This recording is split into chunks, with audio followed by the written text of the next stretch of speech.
Call the meeting to order. Please stand for the pledge of allegiance. I pledge allegiance to the flag of the United States of America and to the republic for which it stands, one nation, under God, indivisible, with liberty and justice for all.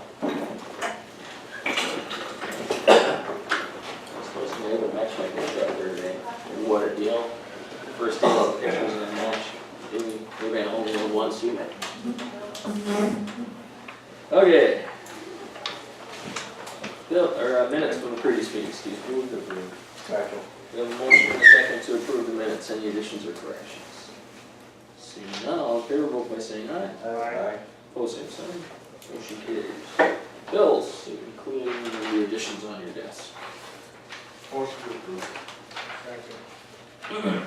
Excuse me, we have a motion and a second to approve bills. Any questions or further discussion?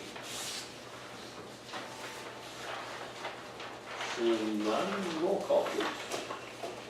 Brown. Aye. Britt. Aye. Olson. Aye. And Lightfoot. Aye. Motion carries. Financial reports. Nothing too exciting there. I was kind of waiting for the LEC bill, but Yeah. nothing yet. So, If there is one this month. yeah. Maybe we got a write-off, but, no. Otherwise, Other than that, everyone looks good. Yeah. It was under- yeah, we still have to fix that one up, but. Yeah. Move to approve financial report. Second. Okay, we have a motion and a second to approve the financial reports. Any further discussion? Roll call please. Olson. Aye. Brown. Aye. Britt. Aye. Lightfoot. Aye. Motion carries. Treasurer's checks. Move to approve. Second. We have a motion and a second to approve the treasurer's checks. Any further discussion? Seeing none, roll call again please. Britt. Aye. Brown. Aye. Olson. Aye. Lightfoot. Aye. Motion carries. Approval of the agenda. Any additions? Mr. Chairman, I'd like to add a discussion on abandoned homes in rural county. Okay, we can put that, do we want to talk about it under new business or maybe under Kevin's portfolio, or what Yeah. would we like to talk about? Either way is fine. Well, where it comes up, it comes up. I'll put it under new business for now. I move to approve the agenda as amended. Second. Okay. Six and a half dozen together. We have a motion and a second to approve the agenda as amended, with one additional point. Further discussion. Seeing none, all in favor, vote by saying aye. Aye. Opposed, same sign. Motion carries and the agenda is approved. Stacy, good morning. Good morning. The month of September was exciting for me. A few days in the hospital, but we got over that now and moving forward. The month of October, we'll have our fall conference the week of 15, 16, 17 of October. So there's 3 days in Fargo. We'll see what kind of future the VA has. We've been having numerous talks and difficulties regarding these contractors that the government hires to schedule appointments. It seems like any appointment that gets scheduled with them, there's some conflict. And we end up ultimately changing it to using the VA like it used to be in the old days. So we're going to battle that one at the conference. That's about all I got. Still working with the veterans in other counties, Foster, Eddy, and Pierce. Once I get started working with them, they're my guys to help, so we'll continue to work with them. So They don't have offices? they do, but mainly because of the clinic or the limited hours that the office in the county has. Once they come up to this clinic here and they need something done, they come and see me. That's the one, actually 2 veterans from McHenry That's what they do. They don't go to Carrington, they stop here and see me. They're going to the clinic. Yep, Good. that brings them in here, and so we continue. Same with the gentleman from Pierce County, recently moved from Montana. And the Pierce County service officer is only there 1 day a week, and he had numerous issues that he needed addressed, and so he came to me. And it's because of our hours and availability, I think is why he comes here. And to your abilities, it wasn't too hard to take care of them? No, there's nothing I haven't run into now. Okay. I mean, from being here in Ramsey County, I've just about seen it all. Really? Oh, yeah. And it keeps getting better all the time. Good. Doing a good job, Steve. Thank you. Yeah, that's all I got. Okay, any further questions for Stacy? No? Thanks, Stacy, appreciate it. Bill? Morning. First off, we have fall conference coming up the week of the 22nd of October, so we'll be gone that week, Bismarck. You probably heard in the office on the news and stuff, the transition that we've taken place. It was official here this last week with Ron Wiederholt. Sarah will be starting half-time FCW yesterday, or the first, whatever day that was, yesterday, I think. So that transition's been made. We are in the application process for a part-time person. The first round, we felt like we needed a bigger pool, and I might add that I would suggest that maybe the county take a look at their application process. It's pretty minimal. You know, when we looked at the applicants that we had, we didn't get to know nothing about them. There was nothing for a resume, there was nothing for a cover letter. So we reopened it up with that being in mind, so we could get that to and ask those that had already applied to do the same. So they're aware of that, and we'll make that into their application. It's a very generic form if you'd ever look at it to see what I'm referring to. So we're waiting for that to happen. Last Monday night, a week ago this last Monday night, was Cindy and Sarah now leading the charge of 4-H. We had 4-H Family Fun Night with awards. First time ever over here in the Memorial Building, and we had about 150 people. The place was just a puzzle. That was really cool to be a part of. We need some sun. I don't know what else to say, but we need some sun so our farmer friends could get their fall activities done. I think the pleasant surprise this fall has been, in general, the soybean yields have been a little better than we maybe had thought they might have been. There's still places where they're not that good, but in general, we're thinking more 20, 25, maybe 27, and we're seeing about 25 to 35, so that's a pretty good blessing for us considering the marketplace. That's what I have. Questions? Comments? I do thank you for letting us do for our office up there. Sarah's already moved into the existing office that Brenda had, and when Roger gets the mill one painted, we'll get it ready for a transition if we find somebody to hire. Bill, I don't know if we wanted to mention that memorandum of understanding between Ramsey County Yep, go ahead. and NDSU. Bill and Ron had came and called me and had a memorandum of understanding. I think we shared that with the commissioners. I'm not sure, maybe. I talked to Adam about it. Just basically what that position does, I mean, and those kind of things, what passes around it.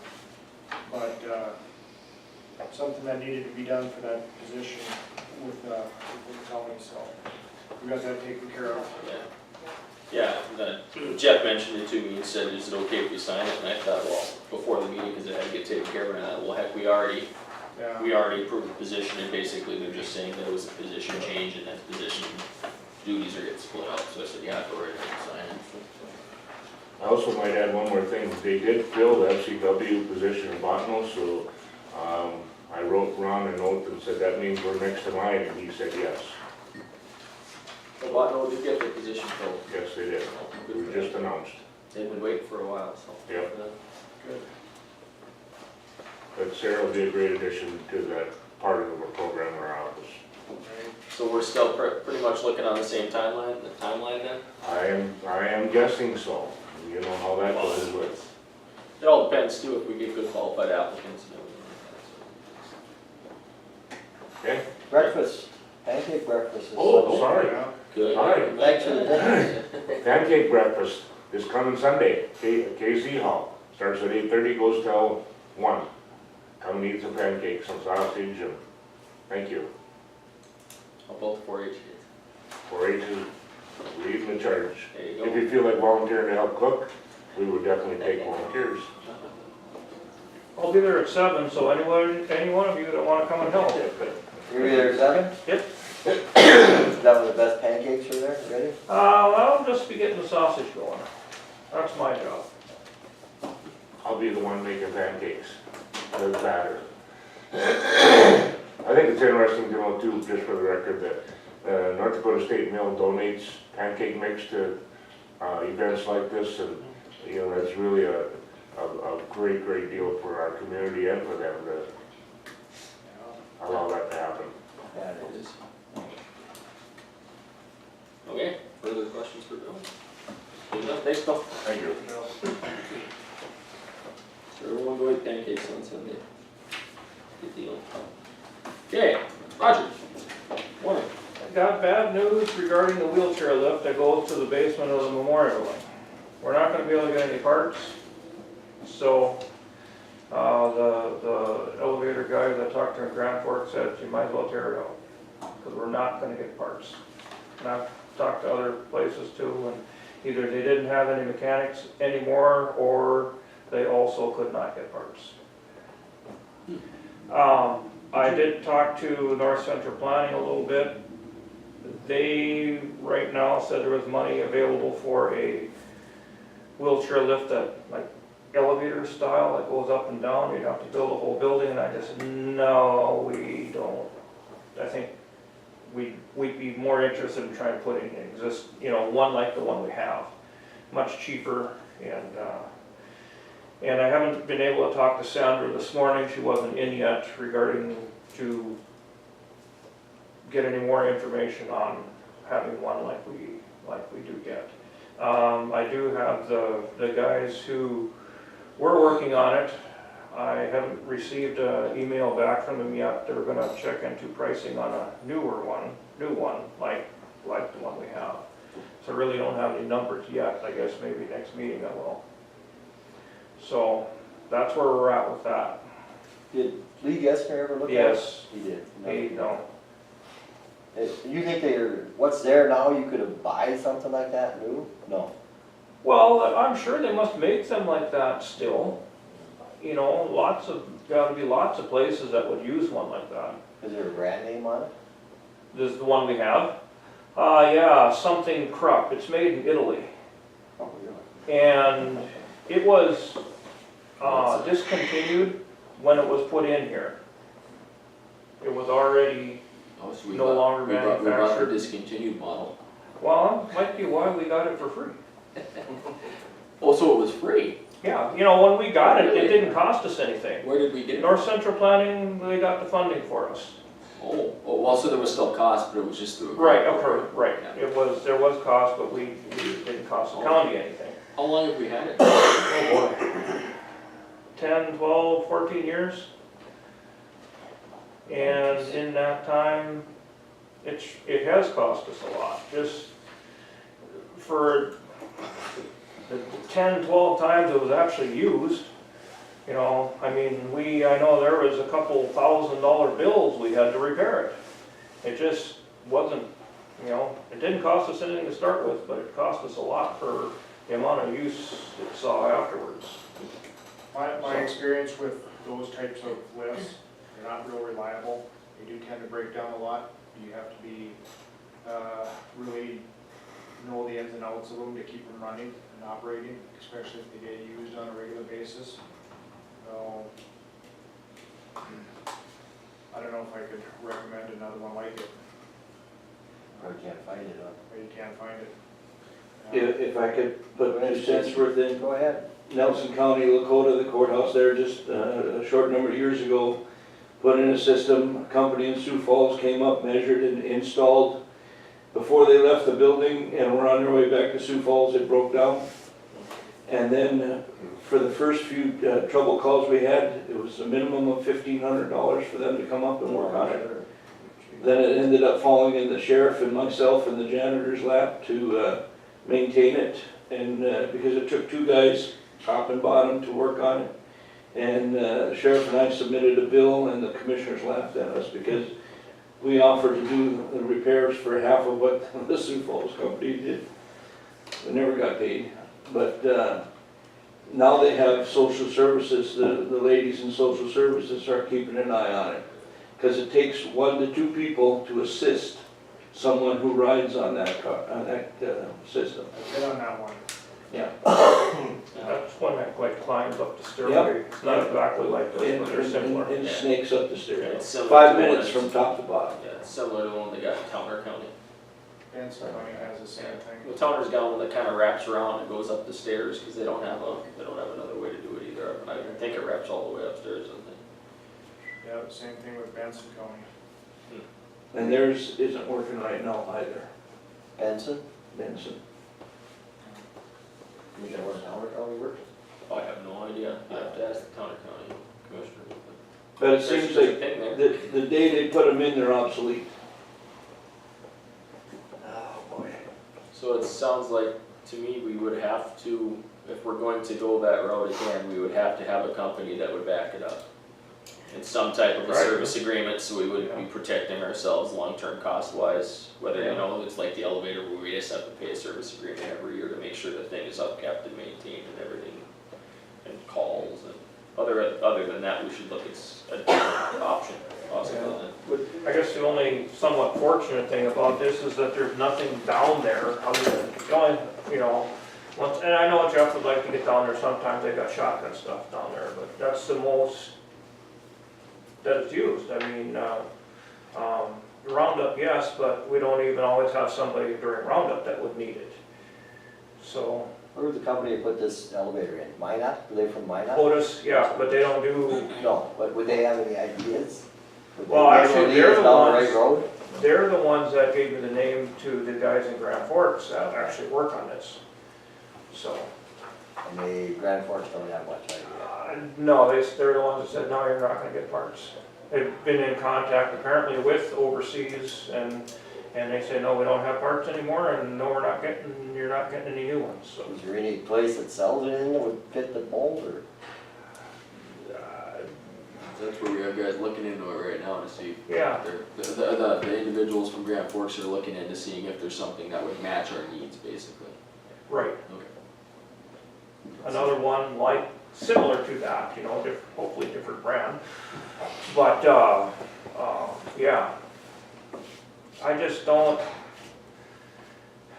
in a personal opinion, but to build a building to have one, you know, like elevator, we'd have to cut into the side of the memorial building to have an elevator that goes up and down, like the Catholic Church has, only much larger scale. And I don't know that it's used enough to warrant going that route. Well, it's either that or stop having public events in there. In the I mean, basement? That's the choice. Yeah, You know, It's gotta be you accessible. can't have a public event in Yeah, a public building without accessibility, yeah.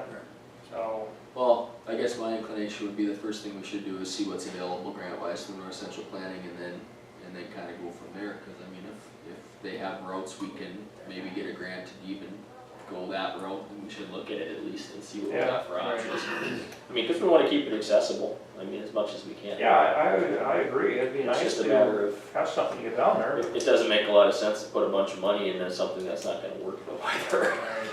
I mean, that's just asinine, so. Even if it is free. Yeah, it's it's like getting a free puppy. Yeah. Let's not go that road again. So I guess I'll just Keep looking talk for with it, North yeah. Central and see what we can come up with, and I'll just come back next meeting or something regarding that. Memorial building activities, came in the gym the other day and a couple of guys are playing a cornhole game, which they're not hurting anything, but never seen that before. You know, anytime from many years ago when, like, if somebody would be playing basketball, we'd ask them to leave because their likelihood of injuring themselves are higher than just people walking around the gym.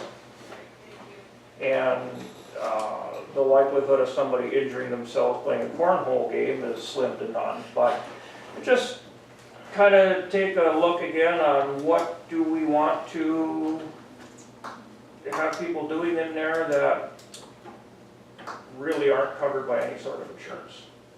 You know, the pickleball, the park board covers under their insurance plan. Same with volleyball, and of course the after school basketball, that's covered by the school. So, you know, I just told the guys that I'll be locking up at 5 and you need to be gone by then, which they were. So, you know, it really wasn't a big deal, but I don't know. But like I said, even a single person playing basketball, I have basically said you need to go because we don't have insurance for you, well, so to speak. And I remember that one individual was from the college and he happened to mention he was from the college and I said, can't you play there? And he says, no, because we're not covered by insurance. Which is not so I guess he understood that. Looking for a gym. Yeah. But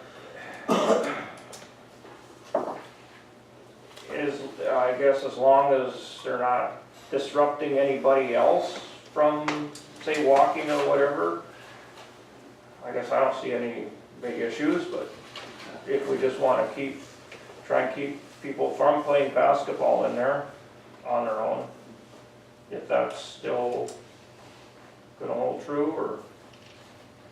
That's the way we have it now. Right, like, anybody, like I said, starting to play basketball, that's when we'll ask them to leave and say, you know, you need to talk to the park board and try and come in when there's open gym. And I've never had any problems with There that. is open gyms. I don't know that they're gonna have it this year, as of right now, no. They had it some last year, but I don't think very often.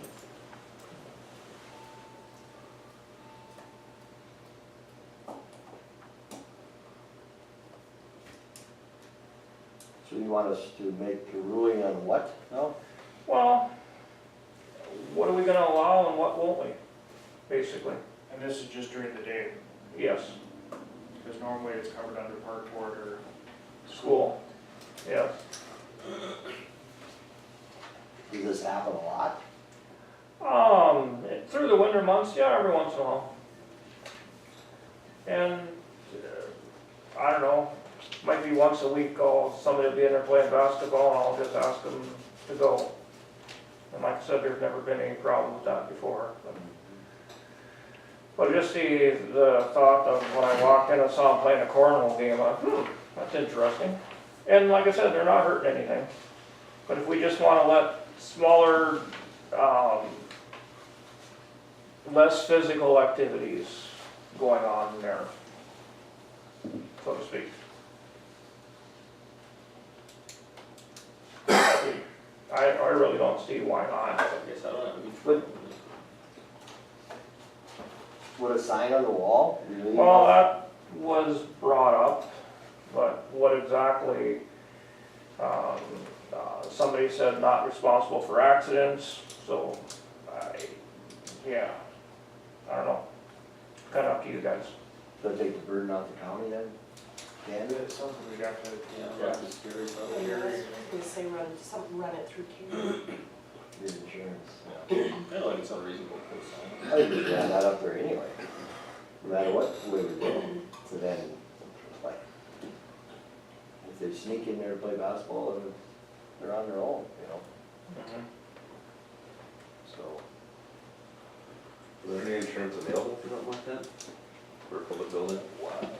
Well, you know, even if somebody was injured regardless, their county would have insurance, of course, undoubtedly. Because it's on our property, but. Yeah, our blanket policy would cover it, it's just, we don't really have necessarily any liability insurance specifically for that purpose. But simply because it's on county property, there would have to be a liability. I think it is something we should take a look at and see what kind of options we have with either liability insurance or just posting a sign and saying at your own risk kind of thing. Yeah, well, the difference between like us and like the park board or the school would be that you have to sign a waiver, sign a liability form, do all those things that are coming in to do activities here.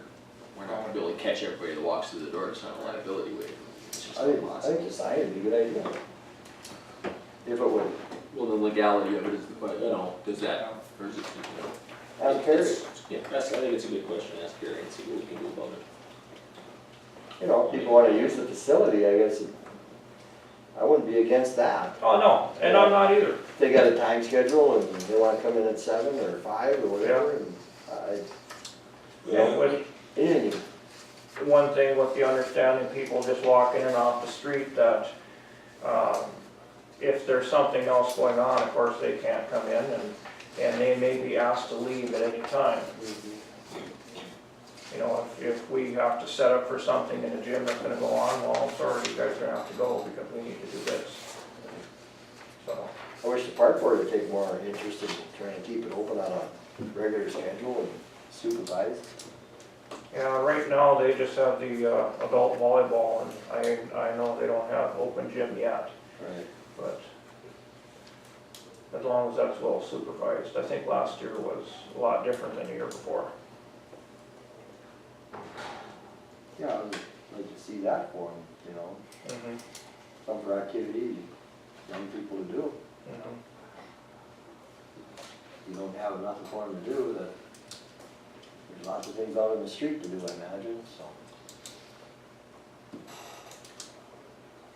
Okay, well, I guess we can look into it and talk with, I'll bring it up to Gary and see what we got going on, and kind of go from there then. Okay, anything else, Rob? And, yeah, no, I'll check with our central planner regarding the wheelchair lift, and get back to you guys. All right, I'll look at that. All right, thanks, Roger. Yep, Roger. We got a couple minutes until we gotta make our call, right? Yep. Yeah. Well, we'll go down to new business and do a couple things until we have to make a call here then. Heritage Center Board appointment. Who wants it? He's not here, so we get to the, Who gets it? I'll move to approve. we have a motion and a second to reappoint Commissioner Wakefield to the Heritage Center Board. Further discussion. Seeing none, all in favor, vote by saying aye. Aye. Both same sign, motion carries. I'll move to approve them. Go ahead. Oh, yeah, via credit abatements. We have a motion to approve, Second. and we have a second. Further discussion. Good for 2 years, I believe, same individual. All in favor, vote by saying aye. Aye. Both same sign, motion carries. We can talk about initially the nomination. You wanna talk about that now, or is that gonna take a little bit of time? So, real quick, our annual water stewardship award that is given out in December at the annual water conference. Joint board takes applications till the 31st of October. We generally pay for transportation and lodging and meal price to the award and banquet down there to the water conference for either an individual or a group or a project. And so if there's something within the county that would fit in your mind, please let us know and we can help fill out the nomination form. And then we have depending on the number of applicants or nominees that we get, we have a committee of individuals that choose the winner. A lot of good projects, a lot of good individuals out in our area that deal with water issues or promote the basin or do their part in water stewardship, so. We've been doing that since 2002. There's an October 31st deadline. October 31st deadline. to start thinking. Okay. One more thing, and then we'll have a conference call. Court Facilities Improvement Advisory Committee grant. That's just basically a heads up, if we have any projects that we're looking at doing, that you know of. I haven't asked Carrie about it, but. So basically just the normal advisement that we had the opportunity to apply for grants. to do upgrades to the court facilities. And I can forward that to him. I've got a date of December Yeah, 31st. we got a little bit of time, so. Okay, being it's pretty close to 8:30, what do we gotta do? Andy's in charge. We got it.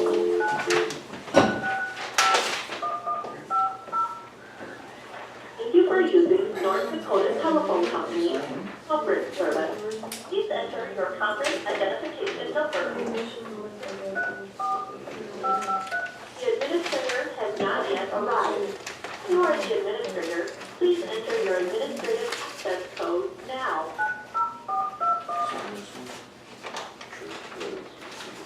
Conference administrator has joined the conference. There are 2 attendees on the conference call. Are we on? Benson County is here. Okay. Do we have anybody else?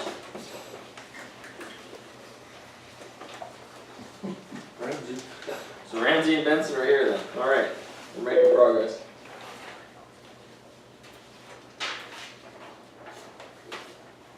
Somebody beeped in, who else is here? Eddie County is Okay, on.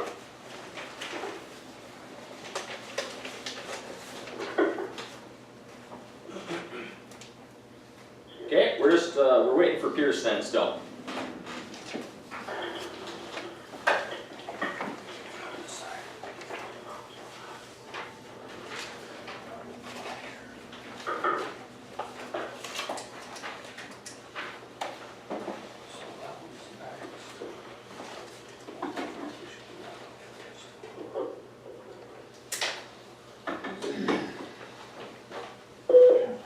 Here. Pierce is here? There. Pierce is here, okay, thank you. Our conference system here isn't the best, it echoes a little bit, so. Okay, it appears we're all here. I've got the agenda in front of me here. We'll call to order. I guess, the first thing on the agenda is, I guess, I'm from Ramsey County, this is Adam, I'm the chairman, so I've been, I'll just kind of run the election of the chairman and we'll go from there. So first we call to order, we have election of chairman is second on the agenda. I'll move we leave Adam Life on as chairman. We have a motion to install me as chairman of the meeting, do we have a second to the nomination? Second. We have a second. From Eddie County. Glenda from Eddy County. Did you hear? You got her? Okay, we're taking notes. Thank you. Okay, any further discussion on the chairman? Seeing none, all in favor, vote by saying aye. Alright. Aye. Opposed, same sign. Motion carries. I am the chair, thank you. Okay, we'll go to roll call of the counties then. We have to go one for one, correct? Yeah. Every commissioner. Okay, so we'll start with Benson County. Davey Davidson. Mike Steffen. Present. Okay, thank you. Ron Carlson. Okay, thanks Ron. Lowell. Doris. Okay, it's just the two of you from Benson then? Correct. Okay. Okay, Eddy County, Neil Rude. Here. Okay, Glenda Collier. Here. Jeff Fowl. Here. Okay, thank you. Pierce County, David Migler. Here. Terry Hoffert. Here. Mike Christensen. Here. Rick Larson. Here. Mike Brossart. Here. Thank you. And Ramsey County, Ed Brown. Here. Jeff Frith. Here. Adam Lightbon, I am here. Lucas Wakefield is absent. Mark Olson. Here. Okay. So we have a quorum then, in other words. Okay, we have a quorum, so we can do our business. Minutes of the 2017 meeting. Does everyone have a copy in front of you?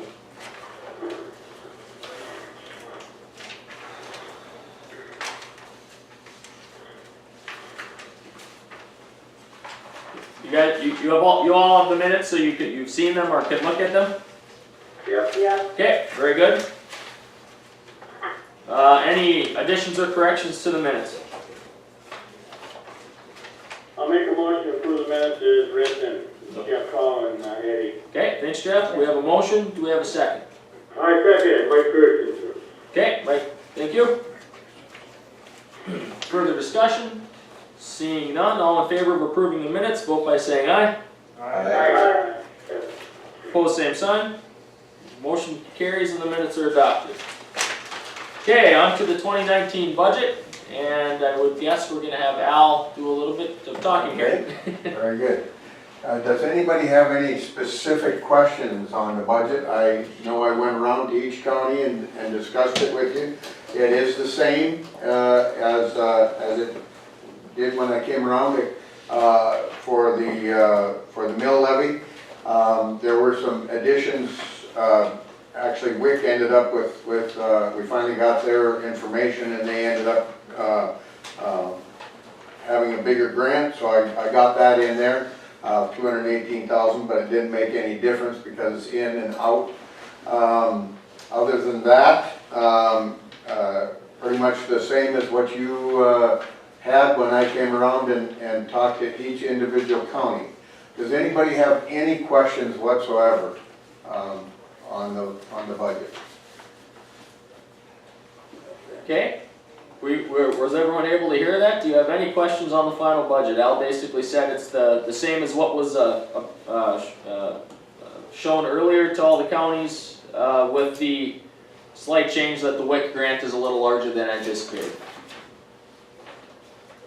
Okay, Okay, no questions?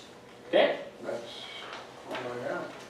okay, so do we have to vote one by one to approve them, Yes. correct? Okay. Seeing no questions, we'll move on to, we need a motion before we approve the budget then, and then a second, and then we vote, okay? I would entertain a motion to approve the 2019 budget. Approve, Stefan from Benson County. Okay, we have a motion from Stefan, do we have a second? I'll second, Glenda from Eddie County. Okay, thank you, Glenda.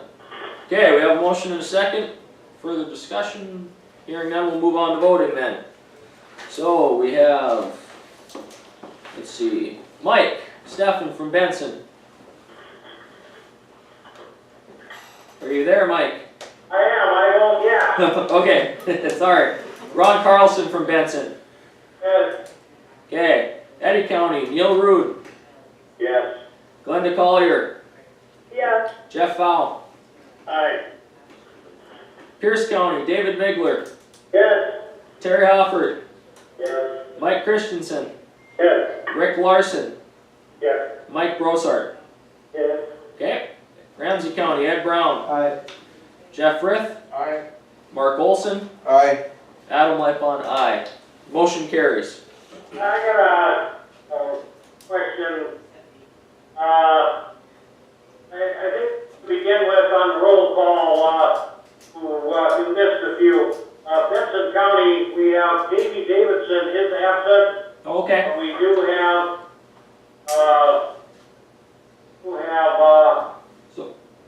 or Griffin present, myself present, Lowell Hoganson present, okay, on Carlson. okay. We vote on Benson County. Okay, I apologize, we must have missed you when our conference call thing isn't very good here sometimes. That's fine, Okay, so we have Lowell and Doris are also there then present then. that's correct. Okay, well then, we'll count them as present and I'll just ask for their vote real quick then. Lowell Higginson? Was that an aye? Okay, Doris Griffin? Not there. Okay, I think I heard you, so we'll give you both ayes and the motion still carries then. Okay, I appreciate that, Mike, thank you. Yeah. Okay, with that, the budget is approved for 2019 for the district health unit. And I guess at that, I would accept a motion to adjourn. I move, Mike Christensen. Okay, by Christensen, do we have a second? Harry Hubbard, second. Terry Hufford seconds, thank you. We are, all in favor of adjourning, vote by saying aye. Aye. Aye. Opposed, same sign. motion carries and we are adjourned. Thank you, everyone. Thank you very much. Thanks, Alan. Thanks, Al. That signature sheet, did it make it all the way around? Yes, it's sitting right here. Do you need anything else that you gave me? Just the signatures. Nope, just the signature. Okay. Thank you very much, gentlemen. Thanks, Al. you. Okay. Okay. I did get myself back out here. Excuse me. Yay. Kevin, after all that fun. Alright, first of all, update on our projects, our paving project. Was delayed from what we talked about earlier, so we're paving again today. I'll let you give an update of what's going on. Yeah, I guess I got the elevator road done first, which is the only one that had dig outs on it, which was a good move with the weather and everything. They had a bunch of problems with their plant. They broke down, I don't know, half a dozen different times. And so basically, they didn't get out the production that we were expecting. Their biggest day was like 1,200 tons, and most of them were under 1,000 so far. They've had about 8 or 9 days of paving so far, and they've got 5 left before their completion date. They hope to finish by the end of the day Saturday. We'll see if that happens. So I guess whether we're testing 1,500 tons of mix that we expected and estimated for, or 300 tons a day, we still have the same on board. So I guess I'd like to request a supplement for the extra time that we're having to spend for construction engineering on that. And that extra time, he's got an estimate of $26,643. Our original contract was $84,952, so with this addition, it'll be $111,595.80. And we'd still just bill the hours it takes to finish the work. It's not a lump sum deal. So then, do we bill construction, do we bill them because of their plant problems then? No, we can't do that, but I did look at my budget this morning, and I had 90,000 budgeted for this, but for the construction part, we were way under on there. What I had budgeted was better than what they bid us, so I will have the money in my budget to cover the 26,600. They were about $100,000 under the engineer's estimate for the bid of the construction of it. It's just taking them a lot longer. Then they left for 2 weeks, now they're back right before the completion date here. And that, their bid shouldn't change significantly at all. I mean, it still is what it is. It's just their breakdowns are taking them longer, that type of thing. Yeah, the construction cost part is on them, but Has there been a lot of inconvenience on the road for the public? So far not, but it's been the military road and the terminal. Now when we start on one and Wally Drive, then we'll have much more traffic there. right. And they're blade leveling ahead, they're using a paver for that and then a paver for the main line, so it's, I don't know, if they could just get more production out in a day, it would get done faster, but they're gonna work later, they gotta wait for the temps to come up. Today they could have started right away, and I think they probably did, but like yesterday they had to wait till 10 before the temperature was warm enough to pave, and then they're also adding evotherm to the mix to get another 5 degrees of, they can pave 5 degrees colder with that additive. So that's at their own cost too. And they're gonna run light fence further into the evening now, so it's still warm, like at 8 o'clock right after the sun goes down. It's still warm for another hour or whatever. They're planning to run the plant till like 7:30 and then have them let their all-night plants up at their expense to keep going in while the temperatures are where they need to be. So they did pretty good work with that, it just Yeah. mechanical just- breakdowns. Yeah, they had a couple days of rain that, that they, we had people up here for that they left, because they couldn't get anything done, and then they had the control board in their plant quit, and they tried to run it manually, I think it was the burner control. So they were just having to keep an eye on the temperature, and then they stopped, take a sample one day, and they couldn't get it started again. So they had to get that part fixed, and then, the other day, or the end of last week, when they came back, their, auger motor on their bake house actually started on fire. So they're just having all kinds of trouble. It's not, nothing they're, I mean, they're not intentionally delaying the project, other than that they did leave to go do other work for a couple of weeks there. They're hoping to get it finished here still, but, you know, if they go past Saturday of this week, then they'll be a little bit of damages in order, I don't know what that, offhand what that is per day on this one, but, You're both convinced they're trying. Oh, yeah, they're doing the best. oh, yeah. And the work they were doing on the elevator road, you know, was great. Yeah, it's nice, it's a nice job, I mean, Yeah. I mean, So does the military road, looks nice too. it's- Looks good.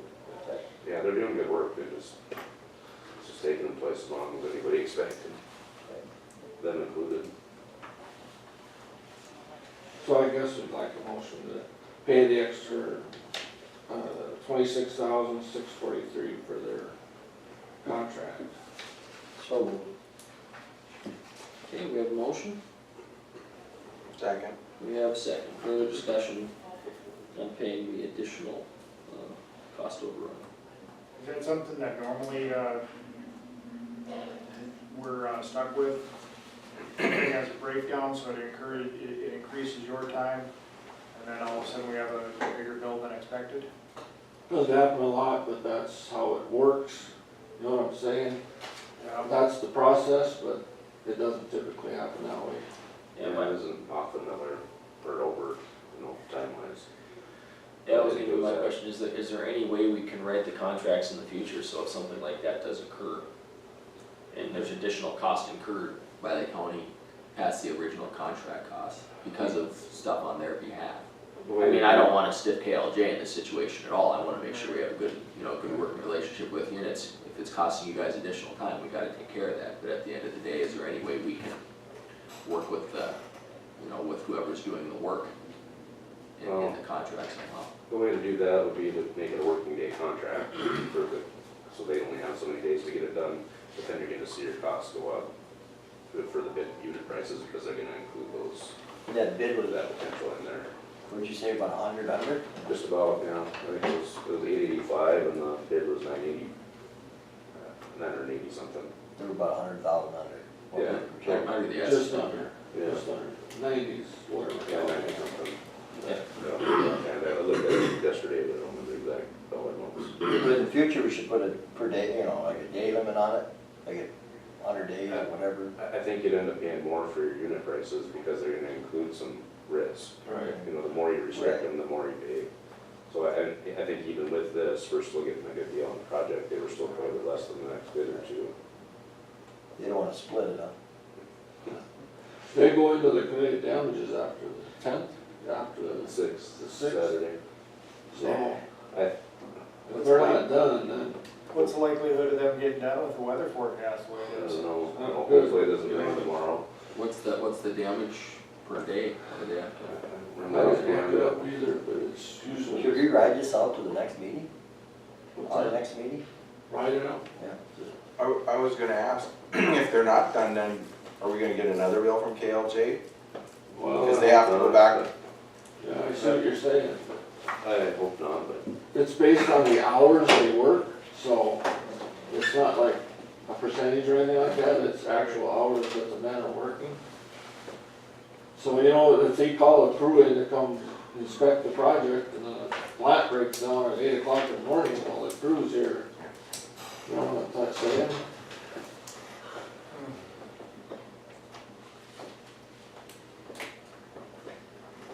Okay, well, we have a motion right now to pay it, further discussion on that motion. Withdraw my motion. Wait till the next meeting. See how it ends out. I don't know, what do you think, Kevin, what should we do? Well, I think it's fair to KLJ to do this, but, hopefully they get it done, that's my only concern. Otherwise, we might well, push them in a little. yeah, if it does go past today, then you'd have big money coming in from liquidated damages, so you're not. That we put towards this bill, if that makes sense. You're pretty happy with the product, though, Kevin? Oh, yeah, and I think they're trying their hardest. The only thing is they left for 2 weeks to do another project. Yeah. So that's fairly likely that we'll put them into LDs, but, okay. I don't know if they're finished. So they still have walleye one then, after they get done with the military. Yeah, Or so should they'll they get, the military, they should be done ahead of the day. they'll be done with military today. They'll get quite a bit done. As long as the plant, if the plant runs all day, they'll get quite a bit done on one or wherever we start next. I mean, it's supposed to be nice all day today, so that, Hopefully they have a good day. Well, I mean, you can't get a closer project to their plant site, I mean, it's, Right. That's right there. everything's within 5 miles of their plant, so I mean, To be honest, the city's having the same problem with their paving today and yesterday. well, yeah, they've had similar issues with other contractors too. Yeah, that's made, I mean, it's a different contractor. We're doing just the testing for another contractor for the city 3-4 years ago. I mean, literally, they only put out 200 tons of hot mix. It was just, it's terrible. It's hard to have compassion for the contractor because, I mean, you had a relatively dry and warm summer. Oh, Yeah. so, You know, like, we had this project in the works last winter, March, right? yeah. Last winter. Yeah. It's hard to have a lot of compassion for them. I thought we'd get more complaints on that terminal road right during the harvest. Now, I'm surprised we didn't. Yeah, well, they left access to the facilities open, you know, there was never a time Right. it was. But it was still had Traffic some, closed. there was still a one lane shutdown and things Yeah. like that that would affect easy flowage of traffic through there. Yeah, you think they were gonna be done today, and then you go back the next day, and it's like, oh, what did they do yesterday? Well, I think- Must have been the breakdowns. You must have been all, yeah, because there were Yeah. little sections done, little sections done, little sections done. Yeah, and then we kind of figured that they would do more of the patches at the same time, and they didn't do that, but they were, you know, they'd talked to the elevator and the folks about the access and stuff too. I mean, that's how they kept the traffic moving, is staging it. I guess reality, they are probably one of the very few companies that will do stuff like this locally, and, you know, we don't ever get a lot of bids. Yeah. And if we do, they're quite high, but. That's all I got. Okay, no further discussion, I guess we'll vote on the motion. Are we paying the bill right now, or are we just approving it? It's approving. Approving the Okay, contract. so you're not actually paying it then? Yeah, it's not. It's a contract. Okay, we're approving the change in the contract basically then, okay? All in favor, vote by saying aye. Aye. Pose same sign, motion carries. Okay.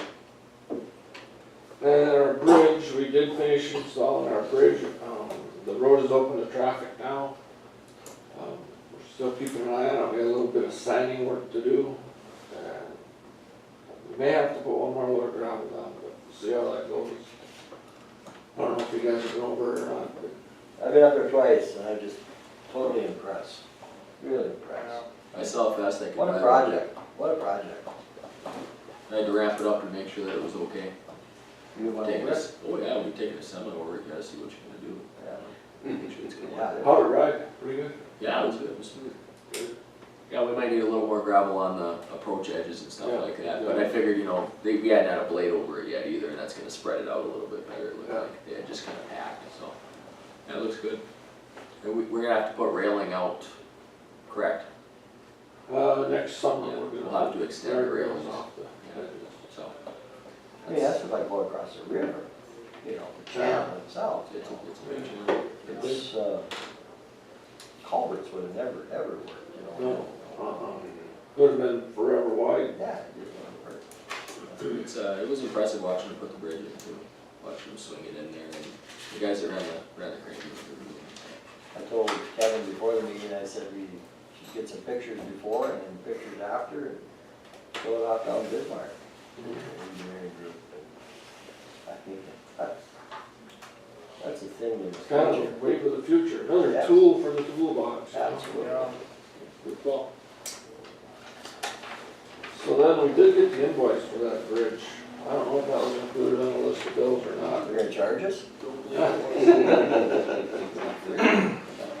So that was from True North Steel for $150,487, and there's a voucher here for that, so.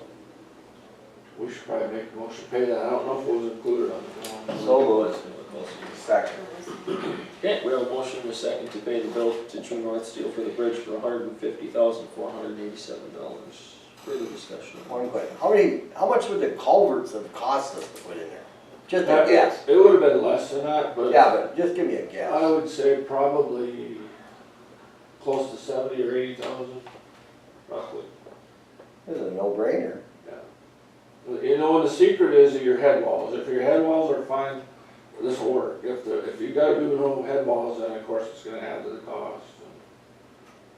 I mean, this thing will last 75 years? Probably, yeah.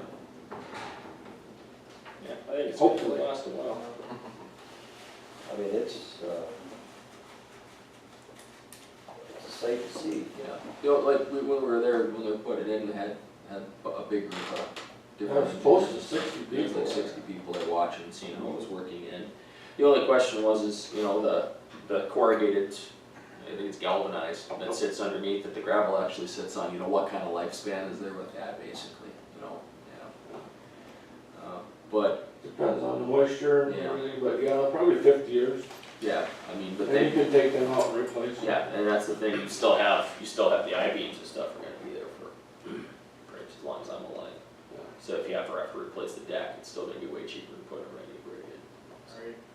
If I could talk to Louise from the Journal, go up there with you, would you go? Sure, I'll take it all. I'll talk to her. I think the public in Ramsey County ought to see this, we could, I mean, Well, that NDL tab had some nice pictures as they're doing it too. Yeah, their website has got some really great. it is. Yeah. And they shared those through. Even me, Kevin and I talked about it, I think we put it on their Facebook. our ugly bugs were up there. That's it. Worked out very well. I think we had 11 highway superintendents there, and that's about as impressive as anything. You try to get 11 counties to something like that. Wow. Yeah, it was neat. Who was flying the drone? I don't know, we gotta figure out who's flying a drone. Oh, there was a video drone. on it. I guess so, and it wasn't ours.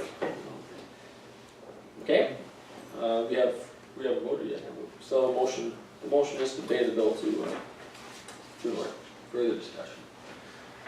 Seeing none, roll call please. Brett, Aye. Olson, Aye. Brown, Aye. Lightfun. Motion carries.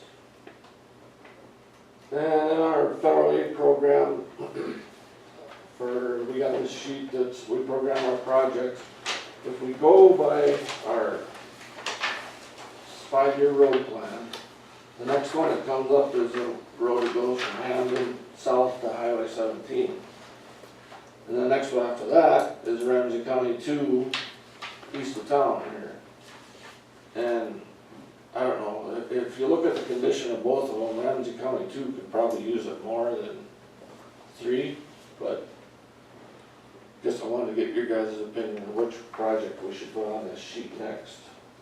It'd be a thin lift overlay, like an inch and a half overlay, what we're looking at for projects. You have that one, you know? I haven't. It's a really good road, it's got some depressed culverts, but they're not horrible. You almost gotta be paying attention to see them, they're not bad. Otherwise, it's in pretty good shape. It's got a super good base on it. They put lime on that base years and years ago when they built that, so it doesn't have any soft spots or potholes or, We're just gonna switch them then, put yeah. Highway 2 ahead of it and then Hamden Road the next year. Yeah, Highway 2, on the cracks, there's some cracks that are depressed, so you just feel that bump up. Yeah. Where that, nothing like that, there's nothing on 3 up there. And you go all the way out on the 14 mile thing? Yeah. Yeah, I think that makes sense to me. Yeah, I think 2 probably has more water around it too. 3 up north there doesn't have a whole lot of potholes. If you're sitting around it, 2 gets pretty, Yeah, it's pretty tough. It definitely has more traffic. Yeah, 2 has way more traffic than up on 3 did. You want a motion on that? Yeah, the motion to put that project, Ramsey County 2 on our program sheet. I'll make that motion. Second. Pickle. Okay. We have a motion and a second to put, to prioritize Ramsey County 2, the whole stretch as our #1 priority under the federal aid program. And then we'll have Ramsey County 3 north of 17 as #2 as part of that motion, okay? 3 north of 17. Okay, further discussion. Seeing none, all in favor, vote by saying aye. Aye. Pose same sign. Motion carries. Yeah, that's all I have, except for to remind you again that our meeting with secondary roads is next week, Tuesday, at 9:45 on Tuesday. Okay. Just a reminder. We don't have any bridges or anything that need to go on program right now? Nothing yet. That was our only code 3 bridge, the one that we just replaced, so Good deal. we don't have any trouble. All right, that everything? I got a question. I got a couple of phone calls from some farmers over on the Benson County line. That first bridge coming south Okay. is out of the water. And they're driving all the way up and down that road with equipment. And they were wondering if you can dump any gravel in there. And I told them, yeah, that's really, and then they brought up that Benson County had done that on a road. I don't remember which road it was, but it was a bridge that was underwater for an extended period of time. Can you check into that? But they are going across, you know, I drove across the bridge the other day, just out there looking at it. Okay. You know, the road is wide enough to get a piece of machinery down, but that's about it. Like the rest of the road, and I told those guys to call you, I don't know if they did or I haven't not. heard anything, but I will look at it. Yeah, it's out of water. Actually, both, well, the other bridge isn't yours, but yeah, that bridge is out of water. Okay. Yeah, If a bridge, how long has it been underwater? it's been Sure, underwater, it's 20 what, years. 10 years, Yeah, 15 pretty years? close. Yeah. Yeah.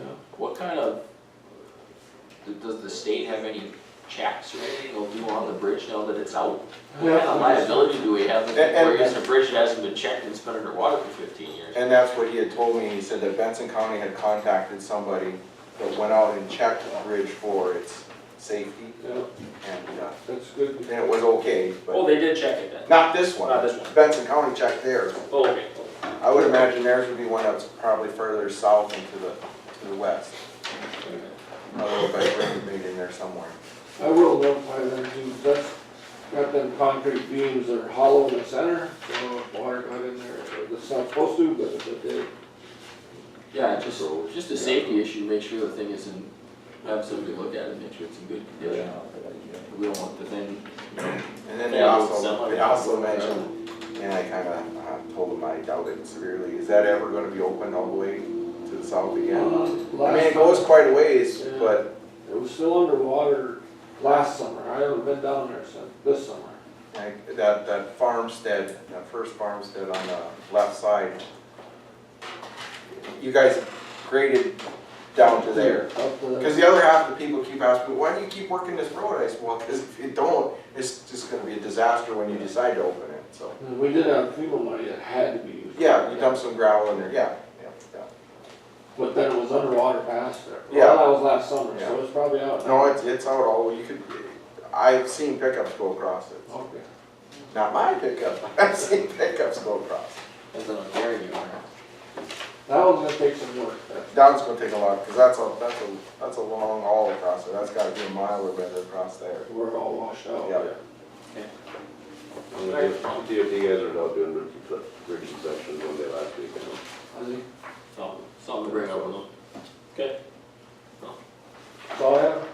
Do we wanna bring up the house issue? Well, we can do that right now, yeah, that's fine.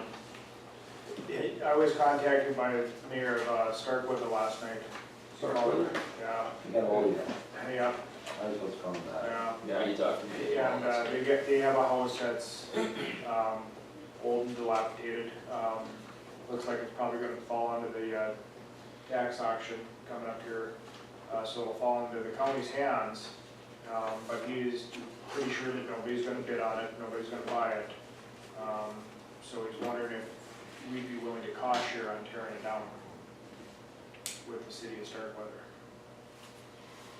Until we have this discussion about the house in Camden, Yeah, that we yeah, still yeah. haven't done Yeah, anything well, we with. just never really got a conclusion to it, I don't think, and that's why I said it'd be pretty good to bring it back up so we can figure out what we're, because I don't think we ever really came to a conclusion on what our plan was if we had.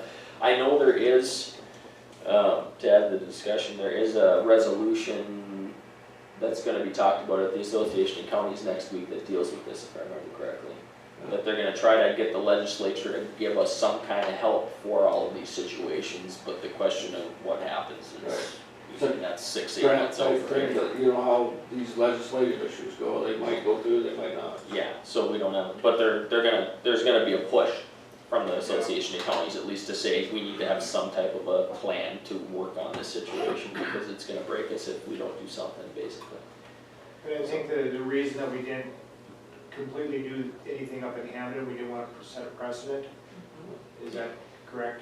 You know, because there's gonna be quite a few of these probably in the near future with some of these smaller communities in our county that have homes that are being vacated, nobody living in them, not They're no there, value to them. they're probably there right now. I'll be there right now, there's probably a few of them. I guess we can come up with a list of a dozen houses. Um, They're probably- Starkweather in the past have bought some of these homes themselves. They recently tore one down this past summer.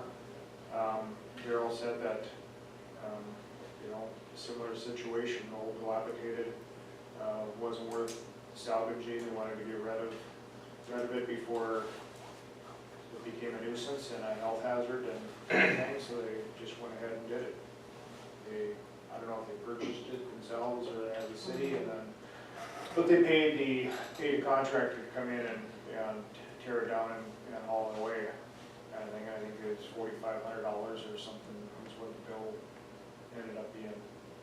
But I thought if they'd be willing to cost share on something like that before it came to us, we'd almost be ahead of the game. Yeah, I don't have a problem with that, but I mean, we go right back to the asbestos problem, right, Kevin? We Yeah, can't, if we we can't don't, go in and tear it down. seeing that Legislation legislation, is doing that, we'll be pretty hard on us. and the legislation they're trying to introduce is trying to get around that Absolutely. asbestos problem. We should make that very plain to the, Yeah. Association of Counties and how they wanna write this bill. Yeah, You they're know, aware. and it's not the cost of tearing it down that we're afraid of. It's going in there and getting hold of this asbestos and then what to do with it, you know, 'cause, we had that problem over here in this house in the city of Devils Lake, So it's not just houses out there in the country, that we're having this problem with. And there could be a farmhouse out there. Yeah. It gets abandoned, comes back on taxes, it don't have to be in a small town. Right. It can be anywhere within the county, and We just go ahead if we step in there, they're gonna be looking over our shoulder to make sure that we do something here right, There's only one way they'll let us do it, and that's their way. Unless we can get something, law in the state of North Dakota that supersedes what they're telling us. Either that or let the state of North Dakota pick up part of that cost on that asbestos problem. I mean, just to look for it, what it's gonna cost to get them to come up here and look for it. $4,000 to $6,000. Yeah, It's Okay, expensive. what was the asbestos bill on the one here in town? I couldn't recall. 10, wasn't it? It was 10 total to do the whole thing. And I think between the inspection and the getting rid of it was like $4,000 or $5,000. I thought it was It was like 3,000 a plus was the head. Less than a Okay. 55-gallon barrel full, It's Yeah, like, it's just a lot of money involved with it, so. Because I think it was $1,500 just for him to come and look at it. 15 for them to come and find it. Just for him to look. Yeah, I don't have a problem even with the day out pay with some of the demolition of the house, but what we're gonna beat is this asbestos thing, Seeing that, I think they're on the right track here. If they get rid of it before it comes to us, Right, then we skirt the asbestos issue. Well, But they don't But we, own it. yeah, they don't own it though, Exactly. that's the thing. And it's still owned by somebody, we can't touch it until it comes back to us. Unless the city of Stark Brothers is willing to buy it, then at that point, technically, they're supposed to go through the same process we go through. Yes, technically. Right. And But I know we they can't bought cost some of share it with, back. we can't cost share with them unless they go through the process, correct? I watched them sit here and buy them back, $300, $400, $500, you know. Yeah, I'm fine with that, I mean, I don't have a problem with them wanting to tear the place down, yeah, that's completely reasonable. But I if we're think gonna that- put $1 towards it, it's gotta be done correctly. I think the legislation they're trying to induce is gonna address the asbestos issues, whether it's gonna go away or whether, I don't know how it's gonna work, but it's part of the legislation.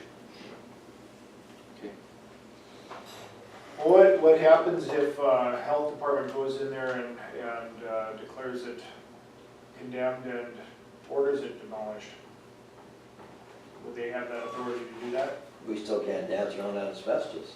Well, They can't Even before it comes back on taxes. no, once it comes back to taxes, then if they come with that And we have to, to us, Then then we're it'll be gonna. like the house over Yeah. here. then The we have house to pay over for it here, now.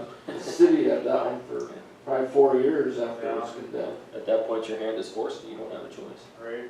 I don't, you know, we all know what should happen, but can't say that, so. No, we can't. Well, I thought I'd bring it up because, I know what you're saying.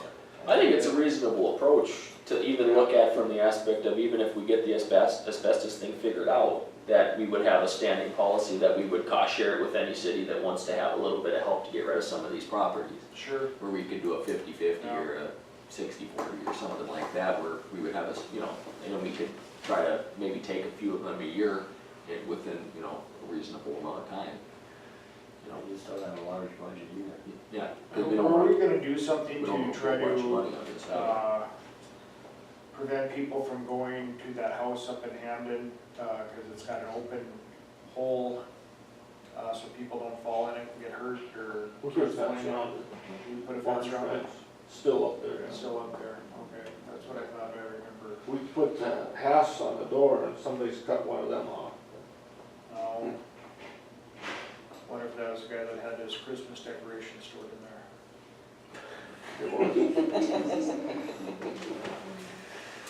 Oh my. I think we just put some heat on our legislators without some type of bill. Yeah.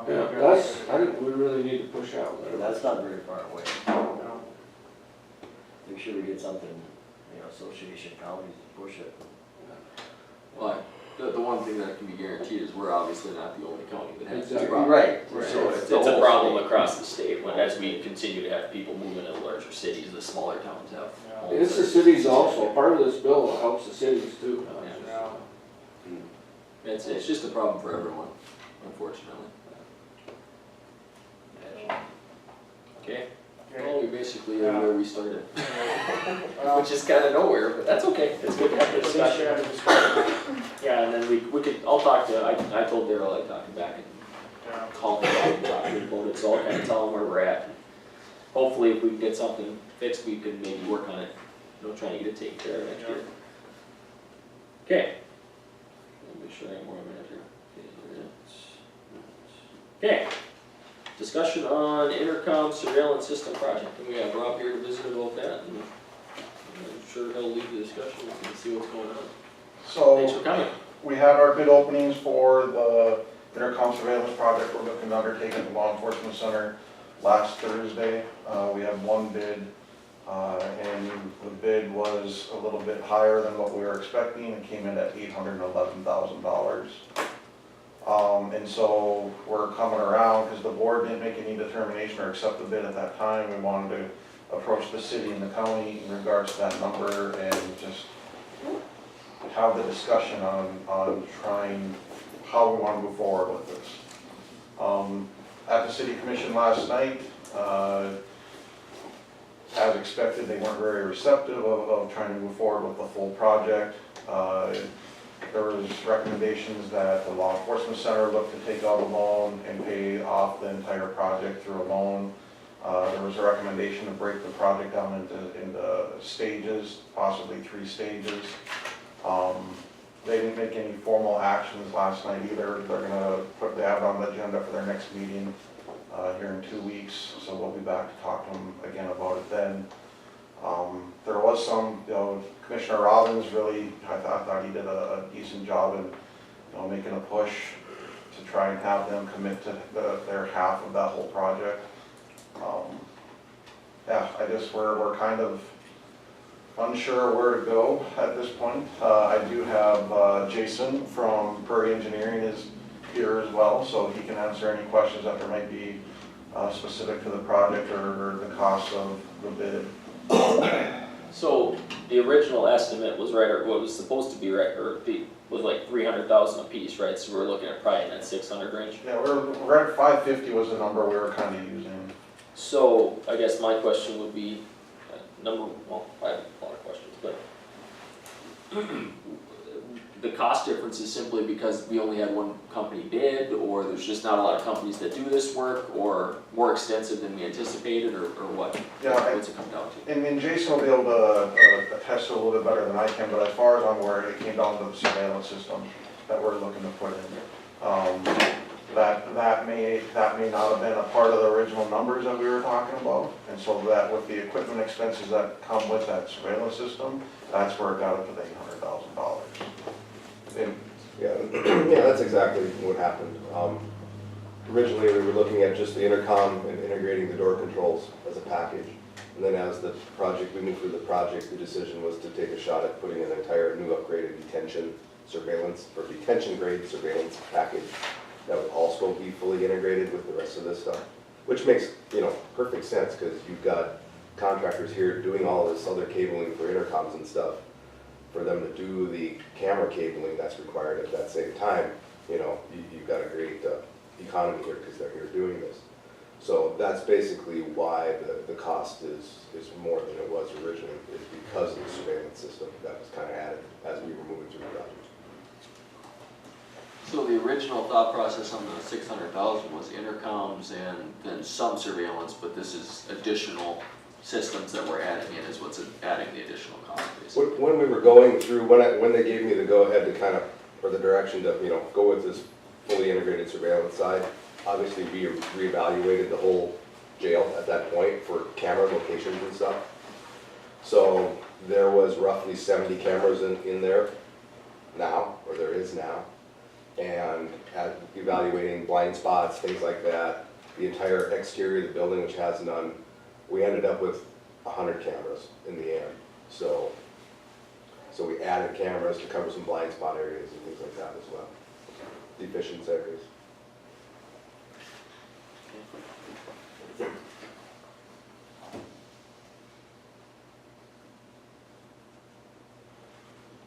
We also have Darren Hall with us from Berkshire Electric. He was invited also to our meeting, so. I was wondering what you guys were sitting back there. You look like you're waiting for something, so Bergstrom is who made the bid, correct? Yes. The quotes came in, the integrator package and the communication package. When I got those two bids from those suppliers, those two bids exceeded your budget before I even put my labor or anything like that into the material that I needed to install it into the price. So from the start, I was kind of behind the 8 ball trying to get it into your budget, and it was not even gonna, because we're cutting block walls, we're patching, we're putting in pick-proof caulking, we're trying to figure out how to reuse existing stuff to get in the block walls that already have conduits in them, or solid ceilings that are not accessible. So we're trying to get all that stuff into those locations without, and still stay in your budget, and so it's not an easy task to try and figure out.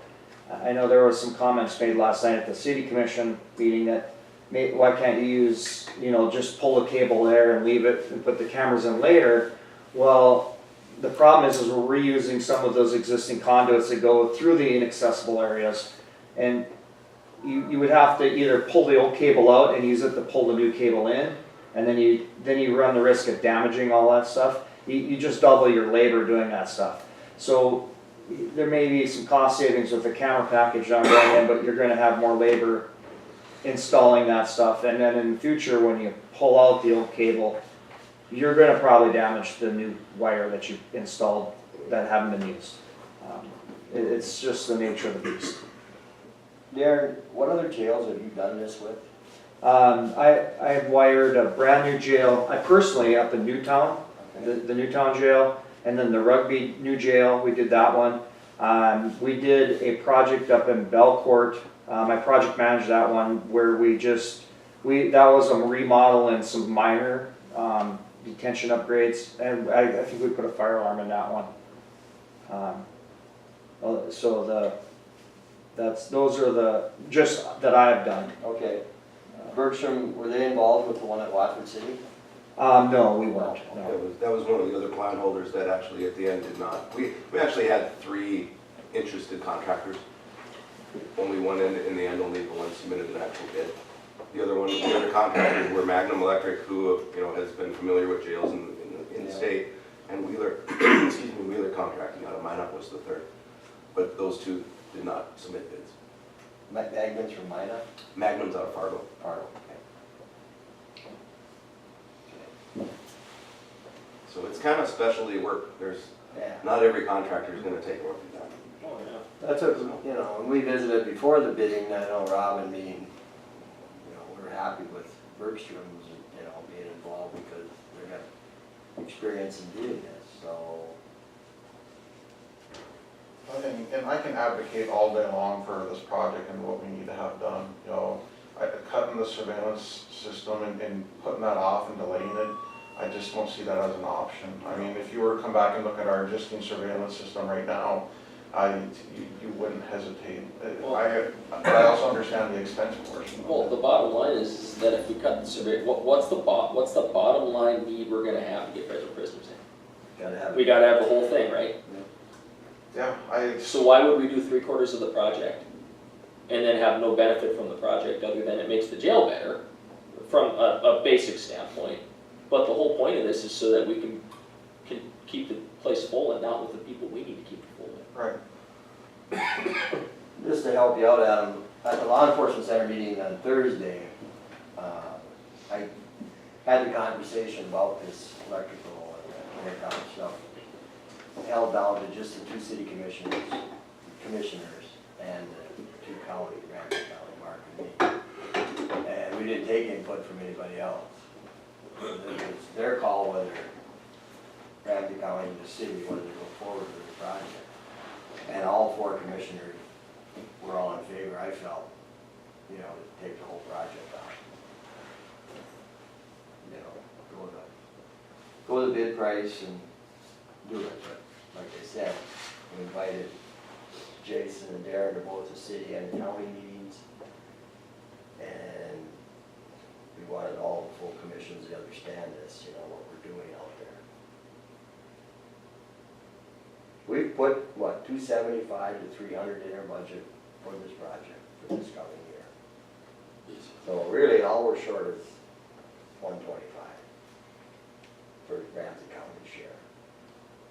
Now, I can't speak for the city. I thought Hamry and Robbins were both on board with doing the whole project when we left there that day. And Hammer wasn't there at the meeting last night, and Dale was advocating for it. He was. I thought Hamry was very adamant out there at our board meeting. So I felt.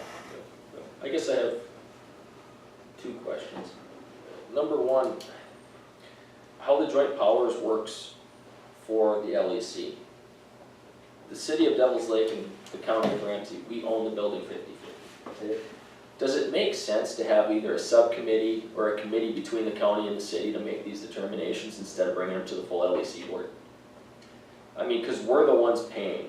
The LEC board has basically no skin in the game on this. So we have other counties basically are gonna get, like you said, you basically kept the discussion to the 2 entities that are gonna be paying for it, but really, the other counties have input if they wanna have input at this point. I don't think they would, but I'm just saying, basically it's a city-county discussion. Because we're gonna flip it up. And I think that's a great idea because of the fact that I think there needs to be more communication between the city and the county. Yeah, that was gonna be my next one, is it beneficial to maybe have a presentation about how this is gonna work? Why it needs to happen the way we think it needs to happen, and have a joint meeting between the two commissions and say, hey, here's an overview of what we're attempting to do and why we think it needs to be done, and here's some options. So at least we have a better understanding of what we're looking at, you know, so we have an idea, you know, why the surveillance system makes sense to put in now versus not putting it in, you know, different option type things. You know, I mean, I would be in favor of having that meeting. I think we should have it anyway, simply, even if we don't have a presentation, just so we can hash it out amongst the two, the city and the county. Well, I can throw stuff together, it wouldn't take long, I've already got, you know, like surveillance footage from incidents that we've had that'll show where, you know, the intercom system would have been hugely beneficial for them to alert staff to something. And I could also, you know, show you the quality of the video we have on a number of our cameras as well, I mean, just Well, how old are the cameras right now? well, I know there's a number of them that have been in there for the 16 plus years I've been working there. Then they're pretty much garbage. Yeah. They're not even detention grade, they're No. just cameras sitting on mounting brackets. I mean, you can walk up there and knock it right off of there. And I'm not surprised by the cost of the whole project, simply, I mean, I sit on the oil company board for the farmers union here, and we have to have cameras for everything too, and the cost of campuses, and you're constantly putting them in, upgrading and making them better, because they're obsolete within not that long, and the cost is always crazy, but it's just what it is. And like Darren said earlier, you know, structural working it, you know, the security we gotta have, you know, gotta have it so it can't get to them, you know? Well, yeah, it's not like stringing up a new building either, because you're working while there's gonna be prisoners back there and everything too, so that obviously adds additional cost.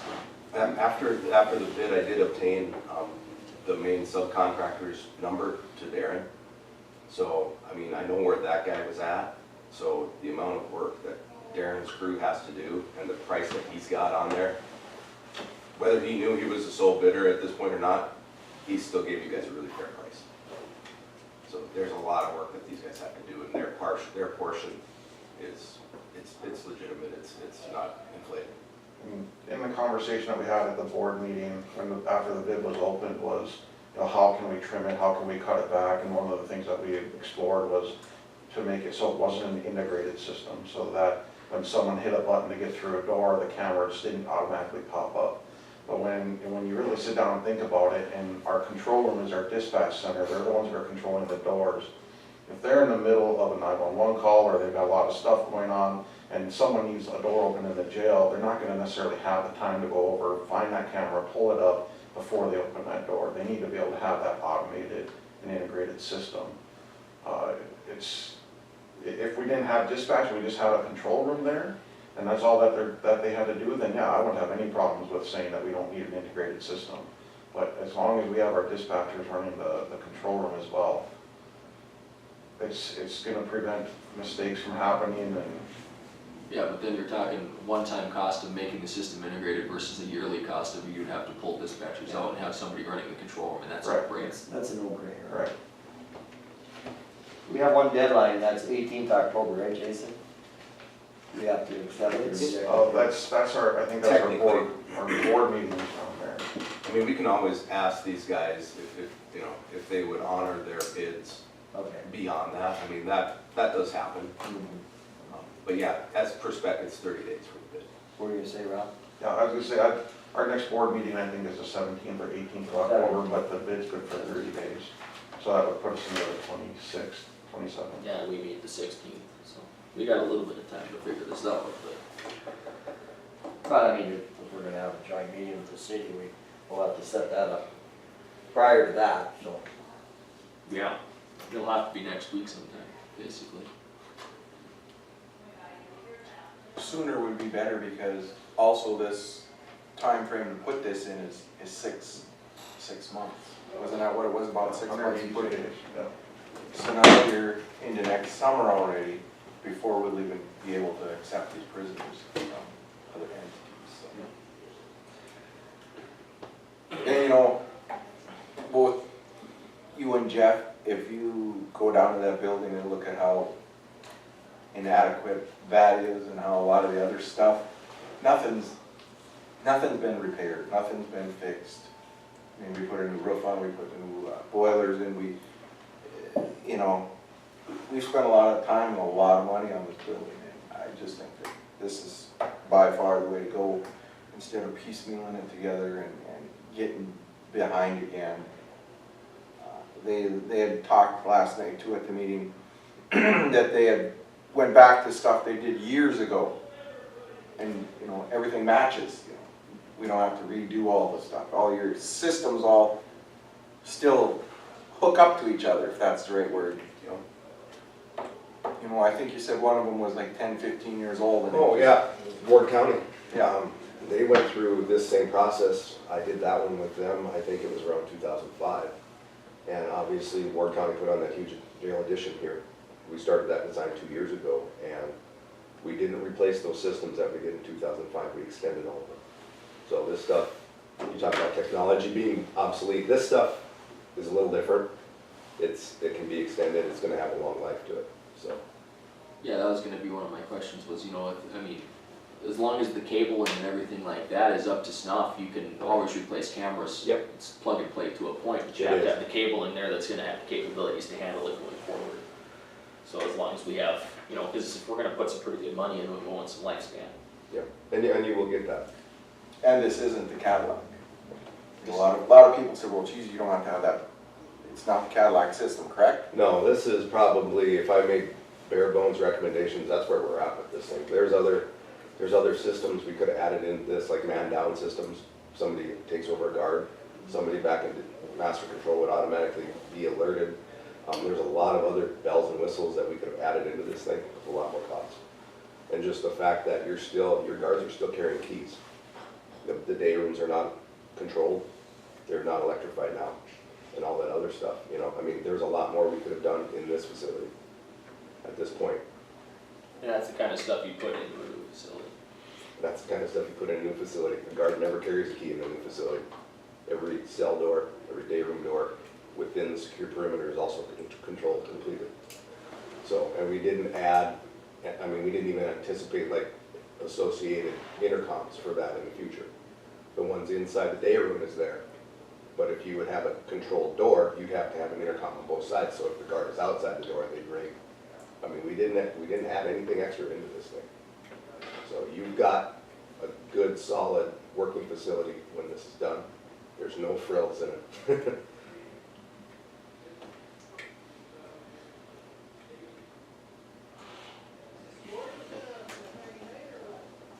Going forward with the project, what's the potential revenue stream from the federal prisoners? How do we, because how do we pay for this? How do we make the red number turn black? So, and we've already had conversations with U.S. Marshals last week. They came in and did their annual inspection of our facility. And while they won't commit to anything, obviously, I think that there's some need for them to where if we're moving forward with this project, that they may not necessarily even wait for it to be completed before they start utilizing us. Obviously, we have to get out from under the order of closure yet from the DOC. That's waiting on the investigation from the in-custody death that we had, which won't be concluded until we get the toxicology report back from the state. Once we get that back and the investigation's closed, then I expect that the state will vacate that order. I did talk with Mr. Worminger yesterday, and we are expecting them to come back in and do our annual state inspection in the first half of November. So I think that that's going to be kind of the end game there in regards to that order. I also had a conversation with BIA yesterday, and they're just waiting for that order to be lifted. As soon as that order is lifted, we'll start seeing them sending us inmates as well. We currently have $75,000 in the contract with them that they've got appropriated. That's just waiting there for us to use it. So, right now we've got it budgeted where we're expecting $100,000 from the marshals next year. I think that's especially if they're willing to maybe start utilizing us even in a limited capacity prior to the project being completed, I think that's probably a low number. We have $75,000 in for BIA. it's hard to really know where their funding comes from and what they're gonna have available, but I think that we're gonna see them probably becoming our primary user over the marshals, just because of our location to them and their need. And with the addition of new jails throughout the state, is there still a demand out there that if we have a bed, it'll be filled? As for the other facilities out in the state, Well, you know, before there was lack of jail space within the state, but Burley's gone through an expansion, Ward's gone through an expansion. You know, there's a lot of expansions that have gone on throughout the past 5 years. Is there still that demand for housing of federal prisoners that we can have a revenue stream that's not going to be such a tax burden on local tax entities? and I think that's, facilities our size and the size of like Ward, Burley's a little big, but, the facilities our size in the state depend on those contract money. That's how they survive, and the marshals, I know, are well aware of that, and they do the best that they can to try and spread that around. So I think that, once we're up to par, we'll get that utilization. But again, I still think that the BIA will eventually become more of a priority for us than the US Marshals. I look at like a lot of things are changing within the criminal justice world too. We look at Cass County, they're trying not to have to expand their facilities, so they've created that community corrections program where they're actually getting people out of the jail quicker, to where they're actually able to shut down one of their wings in their jail now and save all the staff that they have to man that. Unfortunately, the way we're laid out, I don't have that luxury where if we close down a unit, I can cut the staff. We're not designed that way. Speaking of staff, how many full-time employees do you have between the LEC and the reentry center? 43. 43. Yeah, we actually added 3 full-time positions to corrections. So corrections went from having 14 full-time staff to, they'll be up to 17 full-time staff. And that'll be corrections only. Okay.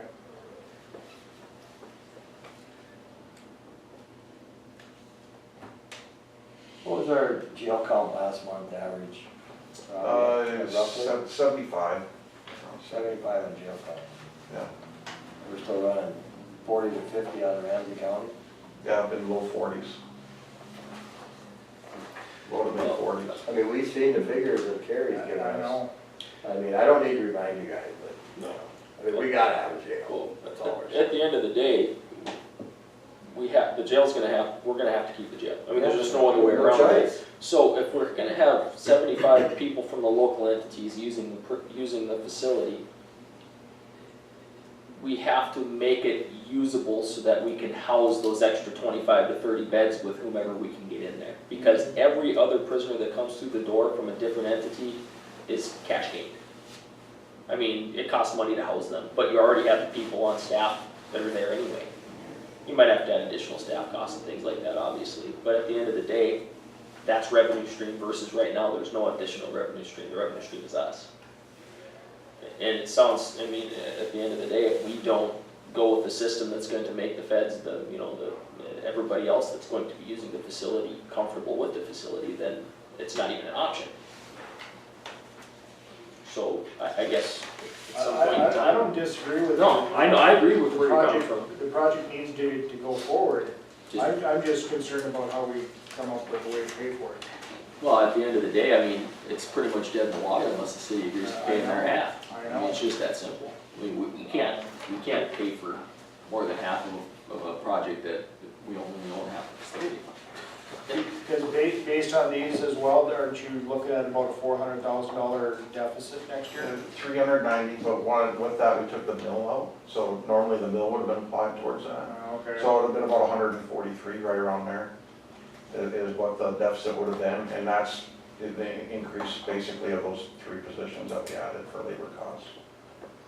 But that 390 deficit is where we're coming in and using the percentages. Now we went to the cost share. Yeah. So there's a deficit, but there really technically isn't, because we're just gonna make up the deficit cost on a percentage of essentially all we're doing is saying at the end of the year, if we run a deficit, it's like tacking on an extra $10 per prisoner.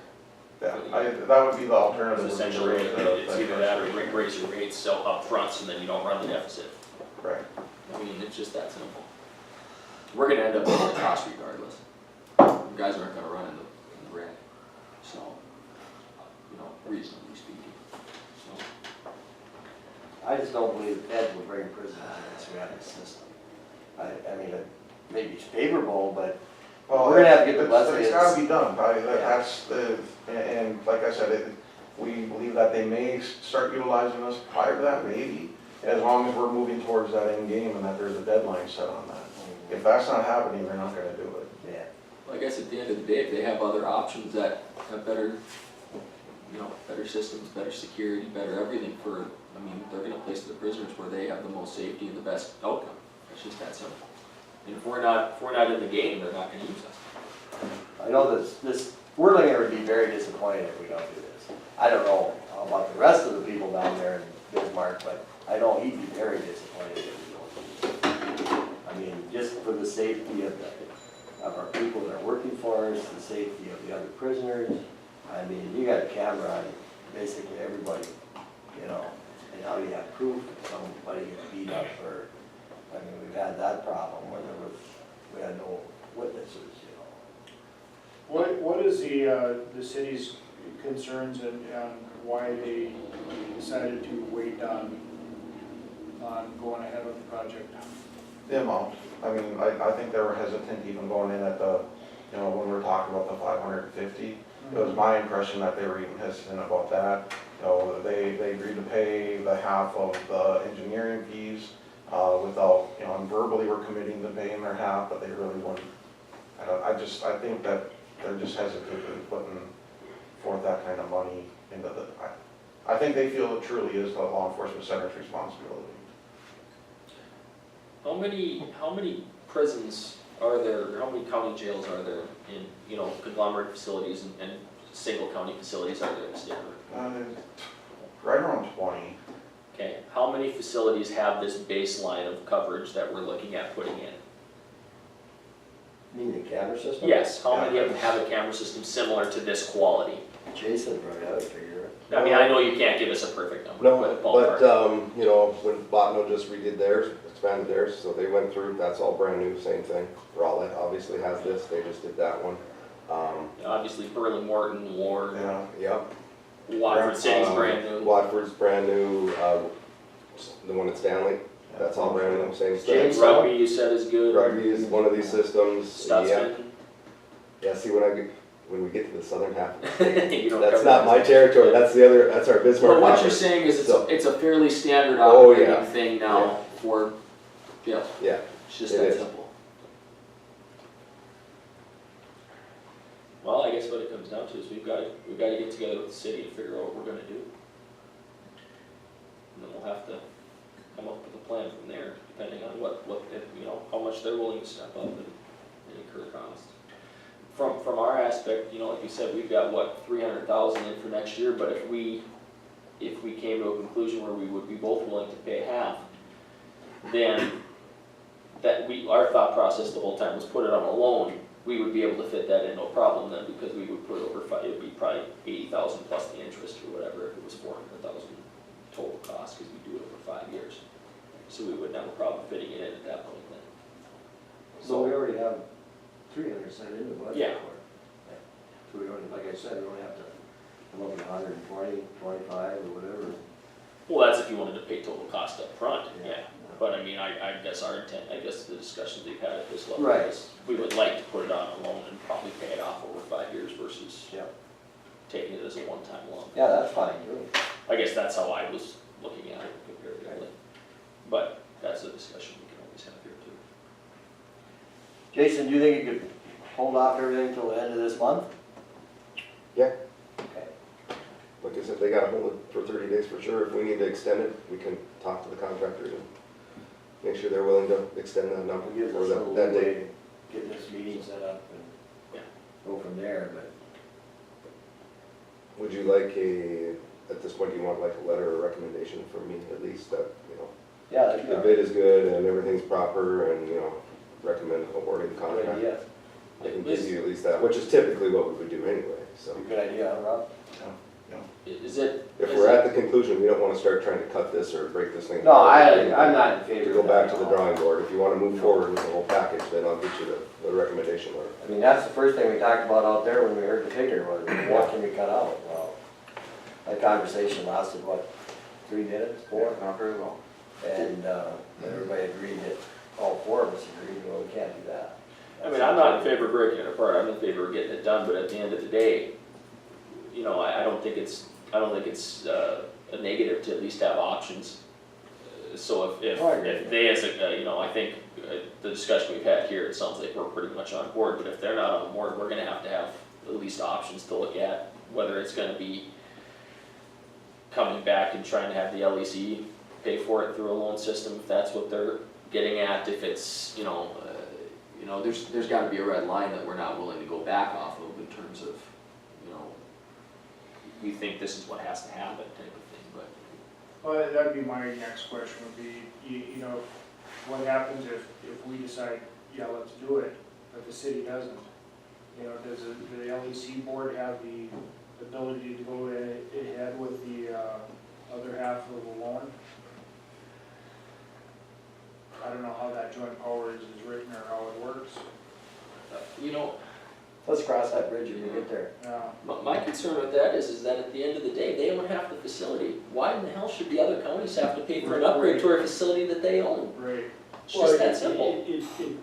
Then it lessens the skin in the game that the city has too.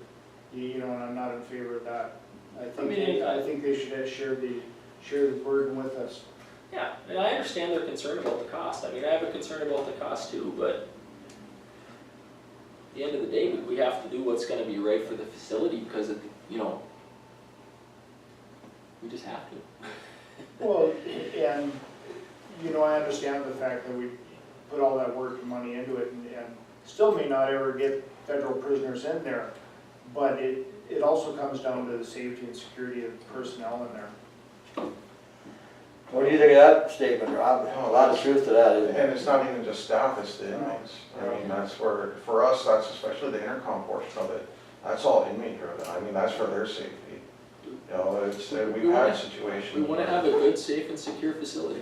It's just that simple. And one of the things Whirlinger always told me from way back last September, Ed, we're trying to keep the county out of liability suits. We're trying to keep them out of liability suits. He's told me that numerous times. Redmond told me that. The new man, Lance Anderson, told me the same thing. We're trying to keep the county out of liability suits. What better way to do it than all the prisoners know they're being watched? Or they have an avenue to get a hold of staff if they have the need. Yeah, I think liability is obviously a huge portion of it, but I think it's just plain and simple the right thing to do. Absolutely. If we're going to house you, we're gonna make sure that you're gonna stay safe. That's a pretty baseline responsibility, I think, of us by housing people. Probably doesn't take long to burn $1 million out of a liability suit. Oh, boy. That's Ward County. Yeah, exactly. So, well, let's work on getting something together with the city then, and Okay. we'll have this discussion all over again. Thank you guys for coming in. Thanks for Thank your you. time. Yes, and also, yes, I got your email yesterday about adding, Yeah, so I do, the LEC was, our pre-application for the North Central Planning Council's Community Development Block Grant was approved. We got an agreement in the mail yesterday. Since Ramsey County is sponsoring us, it's something that needs to be signed by Chairman Lypon. It's just basically indicating that the LEC portion of it's gonna be $4,000. The total project cost is around $36,000. And it's to replace the front entrance and make it handicap accessible for the law enforcement center. yeah, so, Move to approve Chairman Lightbottom signing that. okay, we have a motion, we have a second. We have a second to, have a signature on it to approve the NCPC grant. Okay, further discussion, seeing none, all in favor, vote by saying aye. Aye. Pose same sign, We like grants. motion carries. Like 2 copies. Oh. Thanks again. Thanks for your help. No problem. need to put a date on We'll let you know when we have that joint meeting with the city. Okay, we'll be in touch. There'll be a possibility you could sneak down to that. Hey, whatever you guys need me, I'll come. it? We'll be in touch. Thank you. Thank you, guys. Alright, does you want those copies right away there, Rob? Yeah, I'll hang around till after me. Okay, let me get back on my schedule here. Okay. 2018 final budget hearing. Huh? Yeah, it should be 19. We're in 18 now, we're doing the 19 budget. Okay, I guess I have to open the hearing. We had a preliminary hearing at our last meeting where we didn't have a full reading of the budget, but we had an overview. I don't think I have to go through the whole thing again, but I don't have the list in front of me with the cost, but do you have that mill sheet? I forgot to grab it, it was on my desk at home and I'm losing my mind. Thank you, appreciate it. Where we discussed we're up right around, I think it was 11.37 mils from last year, and yeah, 11.6. Geez, my math isn't very good. We're up 11.6 mils, and a mill value is up right around $3,000 from 55 to 58 from last year. So there's a little bit of value in the mills too. So our budget is up. I guess. Do we have anybody? Are there any comments from the commission on where we're at on the budget, and then also comments from if there's anybody here to comment on that as well.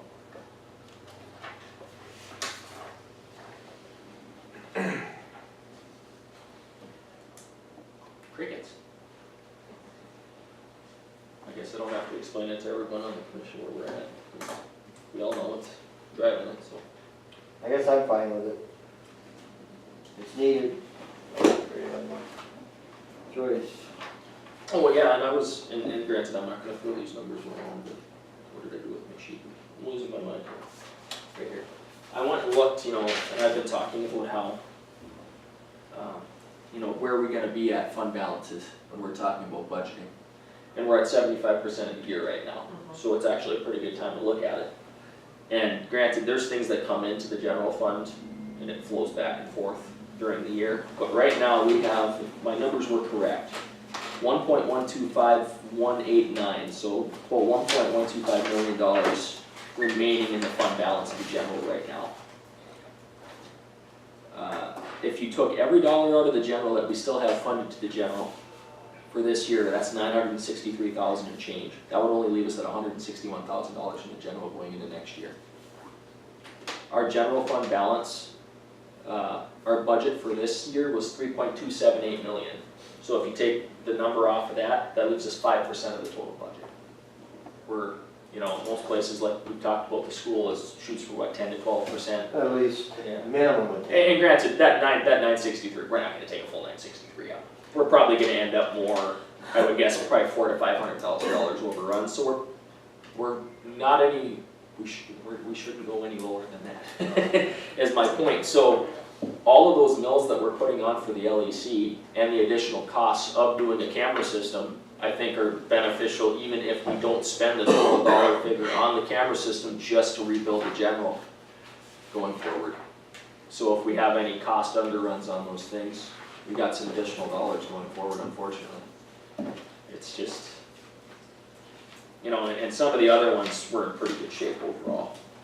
So, just and like I said, my math is just kind of penciled together real quick, and there's ins and outs that go in and out of the budget. That's kind of where I was looking at it going. I don't think we want to go any less on that general fund balance because that's pretty tight. And I don't think the budget has a lot of frills in it. I mean, it's pretty straightforward. We're trying to rebuild we're putting some money in for roads, we're putting some money in for housing at the LEC, and there's a few other things that are, water resource and the health district that it's just downward pressure. Just that simple. So, any comments from anybody out there? Any further discussion? I'll make a motion to adopt the 2019 budget. Okay, As printed.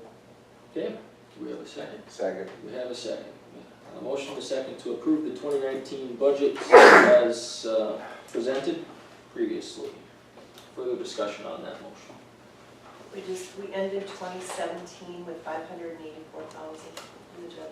Yeah, so I'm guessing we'll be in that range a little bit less, but it's not surprising because we're over, essentially, we're going to have to take that additional, we're gonna probably be, what, 150,000 over on the LEC line, and most of that's gonna be pulled from the general. Candy's got a smile, that's not good. Yeah, I was kind of hoping with the bill today, but Yeah. Well, I mean, if you just project we're at about $107,000 to $110,000 a month, if you extrapolate it, we've got 3 more months to pay, and we're already at 1.1, so we're gonna be at more like 1.3, 1.4 before this is all done. we have 146,000 left And 3 months to pay. in 3 months. You know, and we could have talked about this when we were visiting about the LEC, but probably more deals with just the commission, but LEC can go take a loan out for the 811.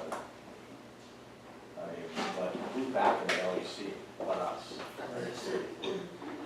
You know, in the long run, it's like, why throw that on them? You know, when we can take care of it, and we should. You know, we're the public identity that support the LEC, so along with the city. So we're the ones that should step up and make sure it works for the LEC, not throw them out to the wolves and there you're on your own. We're gonna have to pick it up anyway. Well, yeah, and that's where I come back to the whole, I understand where the city's coming from to a point, because if the other public entities are going to be utilizing the facility, they should have some, but at the end of the day, all we're required to under Century Code is to provide a facility to house prisoners. That means you can either have a physical facility on site, that means you can have a contract with somebody. Well, unless we're going to require them at some point to change the joint powers and have some skin in buying into the facility, why should they be required to put dollars into a physical facility that's not in their presence? It's not sitting in any county or in Dakota. I can understand where they would be pushed back from the LEC board saying, why would we put money, you know, we're already paying our bill. So, And we're gonna come to some kind of a conclusion. the conversation we've had with the board is the other counties they're in. You know? Yeah, I'm sure they're When fine. you start asking them for more membership fees or mills, I don't know when you're gonna get some pushback, but I'm not sure when it will happen. Well, and I think, you know, right now we did the budget this year just to get us basically to break even. You know, I think when we move into 2020, you're gonna see that we're gonna actually add in a little bit additional to try and get a capital improvement fund going and start, you know, so then that we'll be pulling that from the member funds or any excess that maybe we're getting from US Marshals or from whatever our contract beds might be. You know, where we're gonna try and build up the fund. So then that, you know, I think right now, we're just not financially in a place to be able to take care of this type of a thing, where historically, law enforcement centers basically been flush, where they could do these projects and fund them, you know, itself. It's just that we're, at this point, we can't do that, and that's why we're having to come to the city and county for it. There's no way.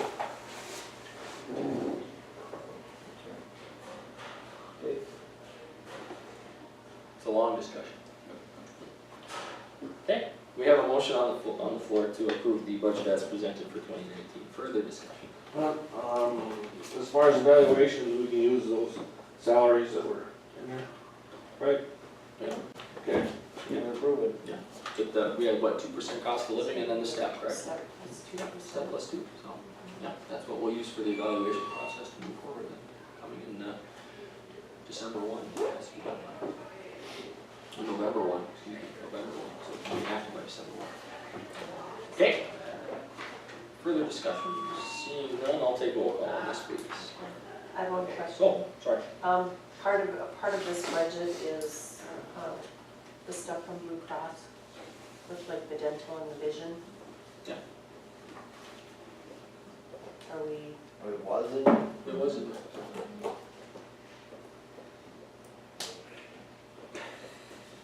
it's like 40,000.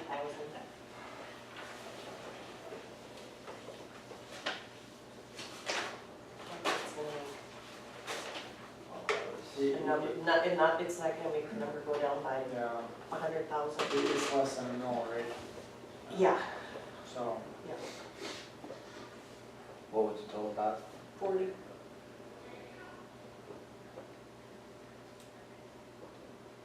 And then it would give the employees a chance to, if they wanted to pay for a family, then the difference would just come out of their. Paying for the single, and then it's pooled the same way it's pooled for our health insurance now, so if we are under, then we actually have excess dollars that'll sit in there. I like the idea of adding it simply because if at some point in the future we have to start really pinching pennies, at least it'll be there as something that we have, and then if we have to have the option at some point of maybe incurring some cost for health insurance to the employees, it's still there at least, and then you have a full package then at that point. Because in the future, that might be something we might have to look at, unfortunately. But there's not a lot of employers, government or private, that provide a full health insurance policy anymore, so that might be something we might have to look at. So, you want me to revise my motion or leave it the way it is then? It's in there as presented. It's, I mean, it's part of it, but I mean, I'm just, Only if I wanna take it out, huh? Yeah, that was in there as well as the only other thing that I think we added on that was not, well, I think we should leave that off, guys, I really do. My fault, I forgot that. yeah, the only other thing I would say is that we did put in some additional funding on the HR line too. So we could go to 20 hours if we want to, but we don't necessarily have to. But that only added, it wasn't a lot of cost, it was like $8,000 or something.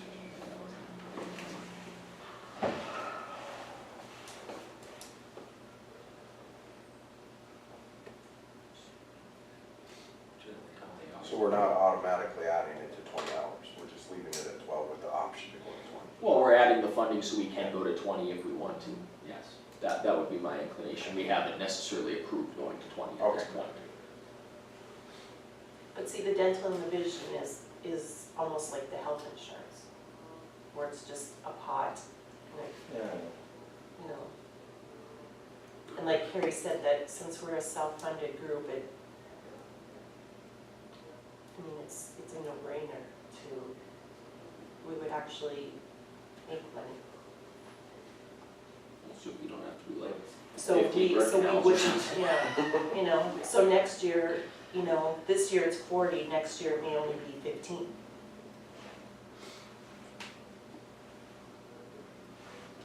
I just wish we had the option to add it as a, where we could just pay a percentage of it or something like that, but we had the option, but since we have to add it this way, and our dental and vision right now is pretty much garbage, unfortunately. I wish Blue Cross allowed you to just add it as an add-on option where maybe we could pay X amount of dollars per month or something like that. Where we could share cost.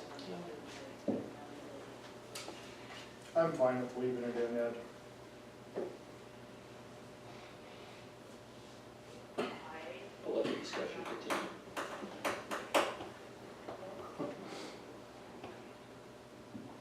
It's not gonna make a drastic change in anything. No. Adam says, you know, there are many identities are paying full medical and then throwing this on top.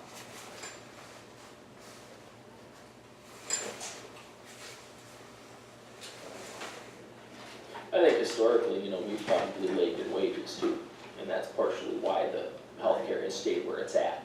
Because it was, you know, something we used as a enticement tool, so to speak, you know, because the wages were probably not as good as, you know, versus the city or something like that.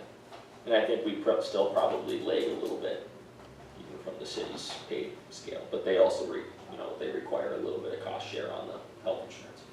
Can't remember what it I is. think they set a cap on ours. Yeah, what'd you say? They set a cap, Oh, okay. you know, for, and I can't remember what that cap was.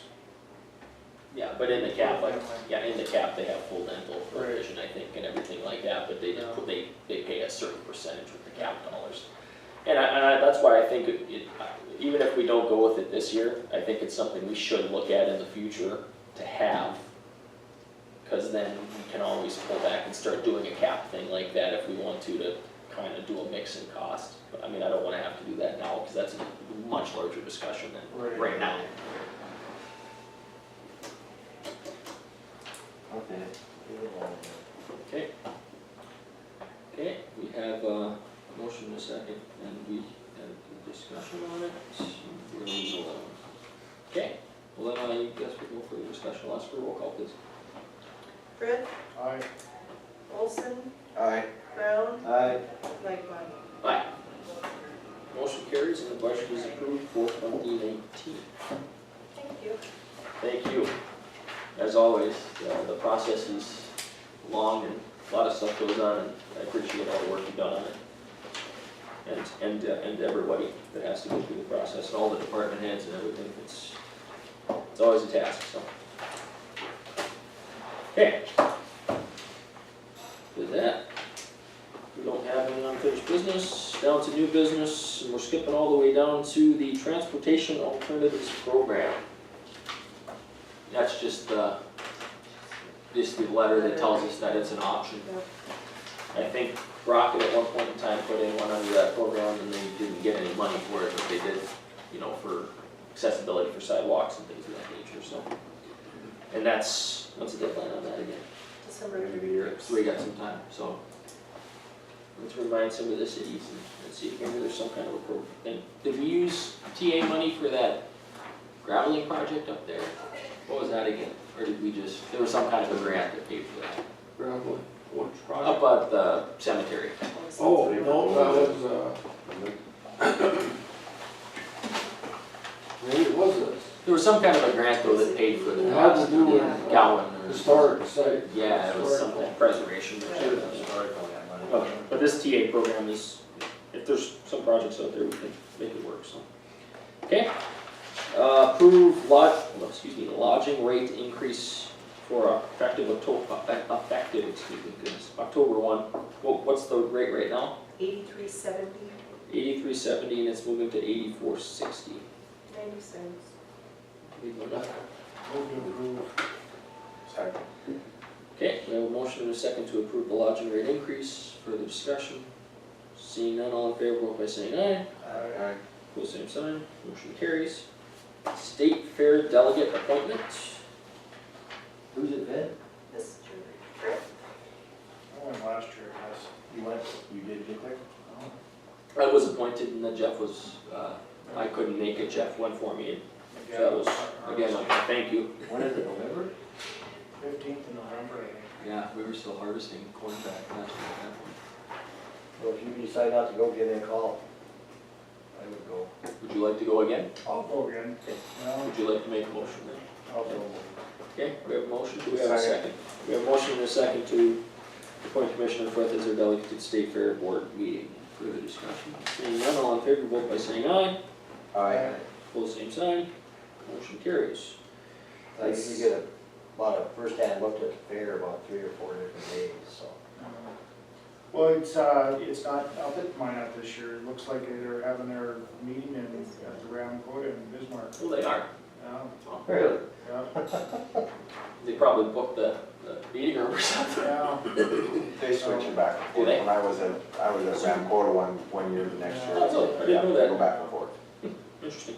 But it is neat to see the fair facilities that they have, the improvements that they've done since the flooding of 2011. Really impressive. Yeah, and they're always attempting, at the meeting, they talk about, you know, trying to increase the pool of money for 4-H for the awards and stuff like that. Yeah, I was there 3 different days this year, so I imagine I'll be going again. Okay. We don't have visitors and delegations listed on here, but we usually do that before portfolios, so I'm gonna put visitors and delegations in there, because that's what I wanna do.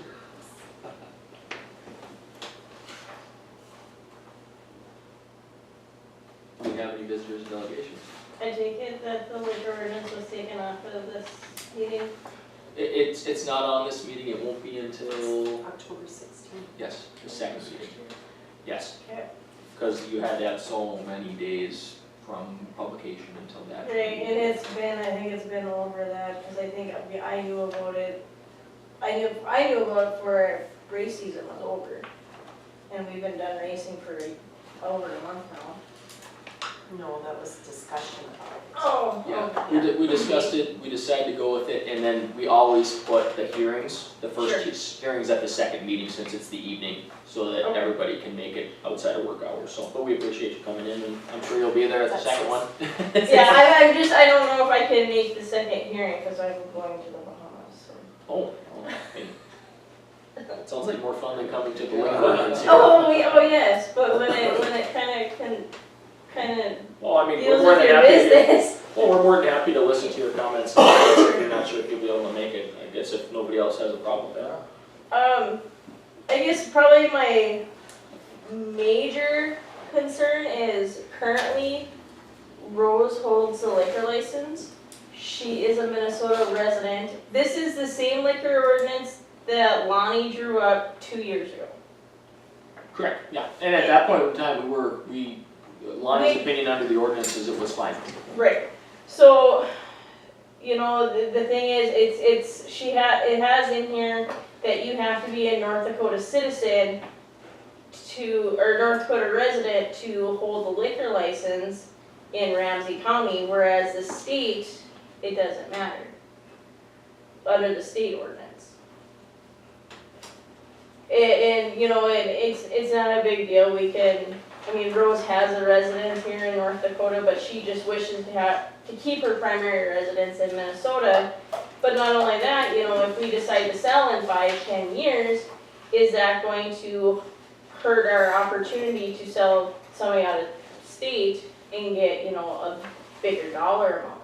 Because they're not a North Dakota resident, they can't hold a liquor license. Trying to remember, I don't have it in front of me, but that portion of the ordinance hasn't changed at all. The only changes the whole ordinance is opened up again, Right. obviously, when we have the hearing on the 16th. Right.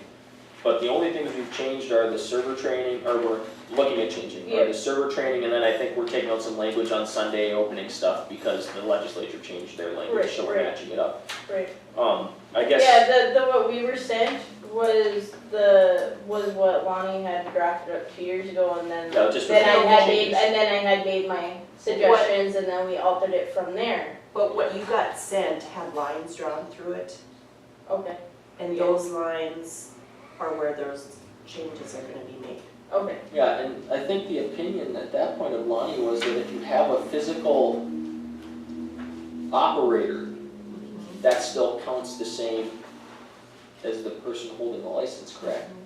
That was what his opinion was, so that's why we were okay with it. Yeah. Yeah. See, Because we've run into this more than just with Me? your establishment, yeah, because when we've had other people look at possibly transferring a license, did they have a state residence, or, you know, a county resident, or it had to be a North Dakota residence versus an out-of-states, you know? And in all honesty, I don't know how the city's ordinance is drafted, because obviously if you have a place like an Applebee's or something, they don't have there's no state residence. Right. Obviously, it's an out-of-state corporation, and they're not incorporated in every state No. that they hold a license, so Yeah. that change, we do have the ability to make that change though. Right. At the hearing, at that point, so that's something we can note and talk to Carrie about on it. And then I'm just kinda going to bat for my employees with the server training. My employees are extremely part-time. They work 1 day a week during race season. And then for me to and they have their full-time careers, and then for me to have to pay them to take time out of their lives to go to the server training when all of us have been doing it for so long that we could do the server trainings. It's just kind of an insult, and then the fact that I've got to pay their wage to go.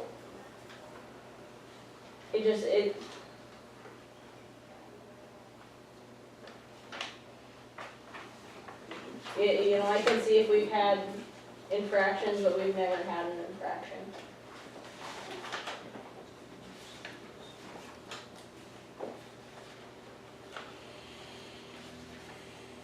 Sorry, I'm just looking at the Sure. license things you were talking about, because Maggie has a copy here. Is your business incorporated in the state of North Dakota?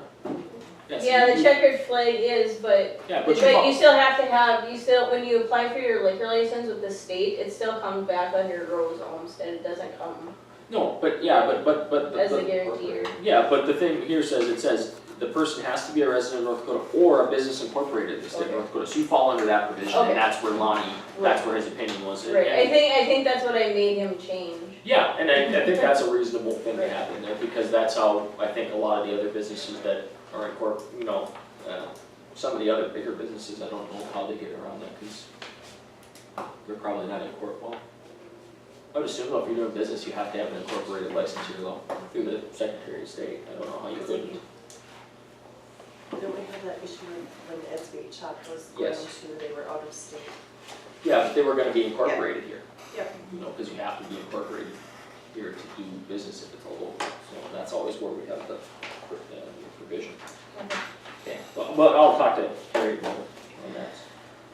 In terms of the server training, I guess, I don't know, I've been doing this so long, it's just kind of an insult to make me sit through a 4-hour class when I could probably teach the class and be more informative.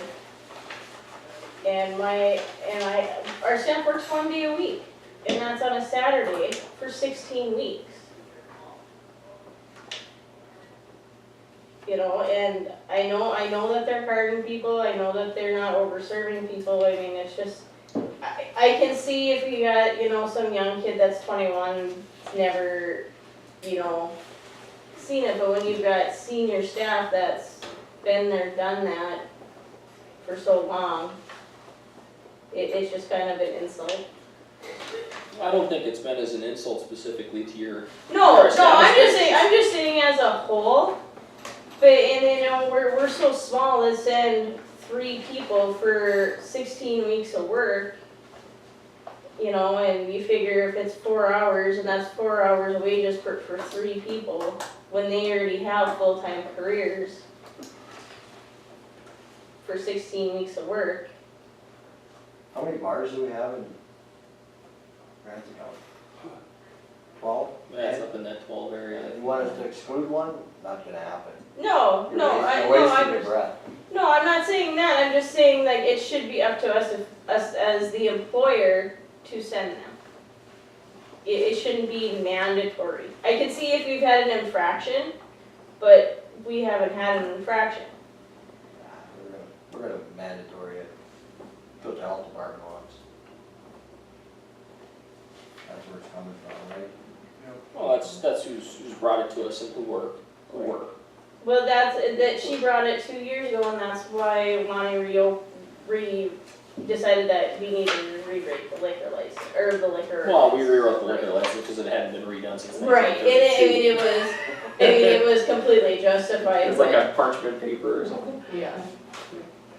I understand where you're coming from. I mean, granted, the hearing's not open right now. Right. But at the end of the day, I know it incurs additional costs to your facility. I don't dispute that fact. But a liquor license isn't a right. It's a permission granted. Well, I understand. And I don't think, I guess from my aspect, and I understand where you're coming from, but paying for 12 hours of server training for 3 trainers, I don't think is a ridiculous ask to make sure that things are being handled correctly. That's just my opinion. And I understand if you disagree with me, that's completely understandable, right? But I don't know. It's just, I'm saying, for like, it's such a short window that they work, you know? Yeah, I know, and your facility is a different situation than I the understand, other facilities in the county. And that's the problem is you have 12 different bars in the county, you have to treat them all similarly. So, and who knows, maybe other facilities will come in and have the same comment and we could obviously change what we're looking at. But right now, that's kind of the track we're on. Okay, anything else you'd like to add? No. Okay. Okay. Portfolios. Yeah. I missed the social service meeting and you heard everything about the law enforcement, so I'll keep mine short and sweet. That's it. There you go. I like it. Jeff? Yeah, I don't have a whole lot, yeah, we heard from Bill, and, I haven't had the opportunity to visit recently with Carrier or Steve, but, sometimes no news is good news. Generally. Generally. Okay, Mark, Mine's short as them all. Had the LAC, we're done. good times. I think I have anything to add. Oh, just a quick mention, and it's something that's out of the future thing. Social services, Ed wasn't able to be there, but the working groups on the social services stuff, it sounds as though, and this is something that's gonna be talked about at the Association of Counties, I'm sure, going forward into the legislative session. They're looking at doing a complete redesign of the system, where we would essentially go to zones. Yeah, I probably get it. Yeah, so just something to have in the back of your head, and really it wouldn't change how we're doing things, well, it would, because Benson County under the proposal would be in our zone. So, and it would still be county employees, it would still be county run, quasi, there'd still be the local board like there is now. Who's gonna set up the zones? The state sets up the zones. So there's, They're not gonna put somebody with us that really don't wanna be with us, do they?